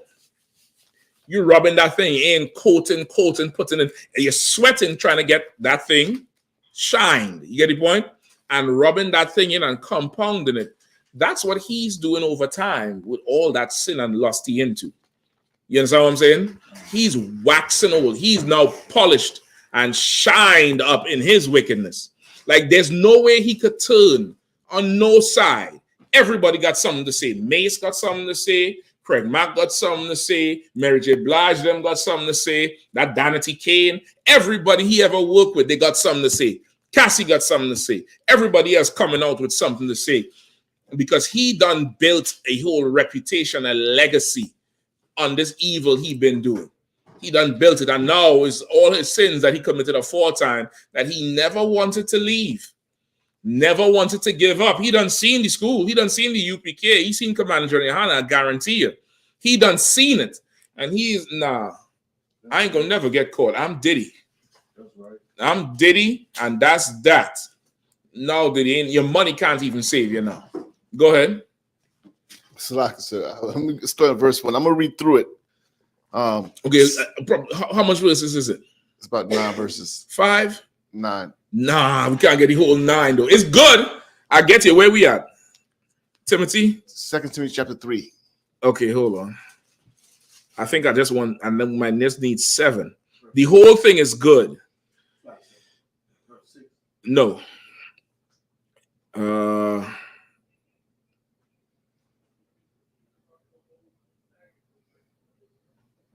Where you was reading from, a warrior? Where you was going to start? Well, 1 through 6 it'll be 12. So. No, I don't think this is what I want to know. It is. It's 6, sir. Nah. Read 6. 2 Timothy chapter 3, verse 6. For this sort are they which creep into houses and lead captive. No, that's not what I want. Give me 1 Timothy 6 and 9. Not that one. That one is good. But give me 6 and 9. This is for Diddy. The sisters, listen, the sisters gonna get knocked another night out. Because you halfway culpable in this shit here. Because as far as I'm concerned, y'all ain't pull up no fight. Unless somebody say he put a gun to my head and forced me to take drugs. Right. You went in there, you wanted the limelight, you wanted to be a star, you wanted to be part of the whole goddamn thing, and that's what you get. But tonight, you don't worry about it. We had to deal with him. All right? Give me 1 Timothy 6 and 9. 1 Timothy chapter 6, verse 9. But they that will be rich fall into temptation and a snare. Say it one more time. But they that will be rich fall into temptation and a snare. But they that will be rich fall into temptation and a snare. And that's why, brother, count poverty as a blessing. Now, you see that struggle? That struggle that we all go through? Listen now. Enjoy figuring out how them bills get paid. It's like a good science to me these days. Like I go in there, I go type up, open up the computer. Okay, with this due here, this due there. Gonna get them 50, get them 60. Them niggas gonna wait. You know, F them, they punks. They ain't gonna wait. They gonna call and ask for the money. Well, when can you make a payment, head ass? Never, nigga. You get the point? Enjoy that shit out. Because that's what free people do. We free and we rocking. He got $50 million and won't nobody take a penny. Imagine that. You got $5, 50, maybe 500, and people will take your money. They'll gladly take it. They'll take every penny. He got 50 million and they don't want it. I like my problems, nigga. I like my old poor broke nigga. What Glow says is 7 o'clock Friday, and I know broke nigga something. Good. Read on, Ark. And into many foolish and hurtful lusts. That's for the rich, Ark. That's for the rich. And listen, just sidebar, I know that young brother just died, that rich homie Quan. But I know when he was poor, he was nowhere close to what he died overdose on drugs or something. OD. Yeah, when he was poor, when he was a struggling artist, he couldn't afford to overdose because he was grinding. Sometimes the Lord don't need you to be rich. Sometimes the Lord blocking your blessing, Christian. I'm talking about you blocking my blessing. The Lord wants you broke because you will destroy yourself if you're rich. You ain't paying tax broke, so I know when you get that million, shit, you ain't cutting 100,000. You're gonna be like, them niggas don't need 100,000. Come on now. You're gonna start to rationalize the tithes, and now you're in a casket. You're in $100,000 casket. I mean, this is not a stab at Rich Homie Quan. I'm just saying it for everybody to understand. Right. Get it? But I like I like all his shit when he just came out. Before he started doing the other shit. You get it, boy? Come on. I like everything before he did the Rich Homie Quan dance. Yeah, boy. Slack, yeah. Yeah, I mean, even the song was fly, though. That was my nigga. We keep reading now. Which drown men in destruction and perdition. Which drown men in destruction and perdition. And right now, Diddy is drowning out.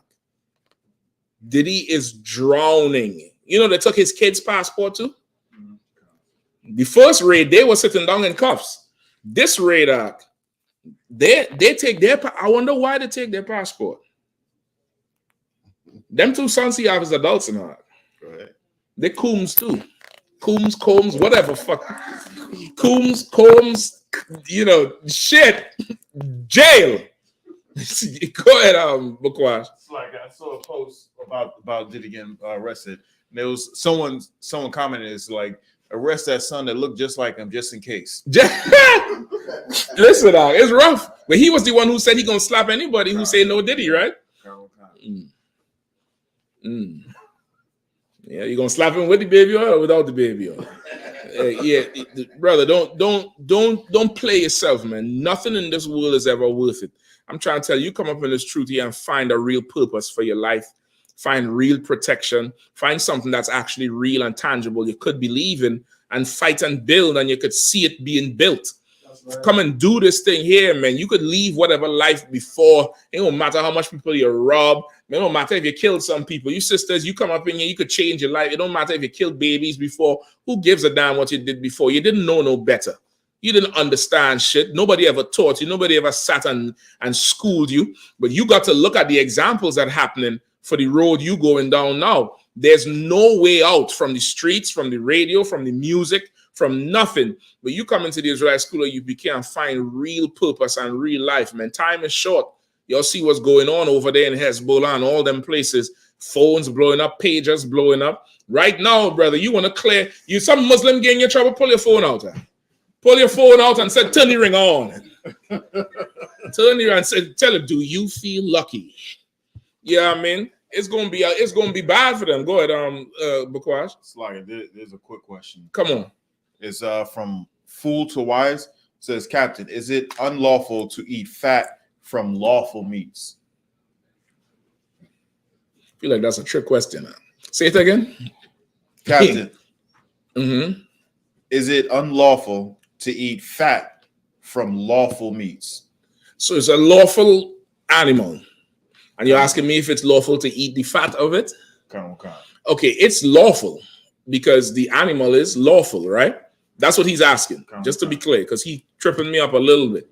It's lawful. It's fat is the oil, or cooking butter or something. Right. You get the point? It's like, I don't know what you're asking. I feel like he typed it in wrong. I feel like he was asking if it's lawful to eat the fat from an unlawful animal. That would make sense because of the cooking, the ingredients in certain cooking stuff. Go ahead, Warren. So I came across this question before. The reason he's asking that question is because when you read when they did the sacrifices to the Lord, they burn up the fat. But those were sacrifices. It's not a meal that you're making for your family. Well, okay, you burn the fat just like how you would burn the oil in the pot when you're frying something. Okay. It's like that. Don't look at it like you saying. You don't look at it like it's a separate thing, and the burning of it is because it's evil. Like this is all part of it. Remember, some of these offerings to the Lord, you was seasoning the shit first. You was not seasoning it, but you preparing it. You preparing fried chicken to be burned. You get the point? So if it is a lawful animal, the fat is part of the animal. You're not sinning by eating it or whatever. Now it mightn't be healthy. It depends on the person. It depends on your lifestyle. But it's not unlawful. You're not sinning. Now, whatever it is, whatever instruction about burning the animal with the fat, just follow that instruction for that part. We don't do sacrifices anymore anyway, so that shouldn't even matter. Christ was the last sacrifice. That's it for now until we in grace period now. This is until after the kingdom. You get the point? But if that's what you're asking, it's perfectly lawful. Don't listen to nobody telling you it's unlawful. All right. With that, pass the class over to Priest and Officer Shapat.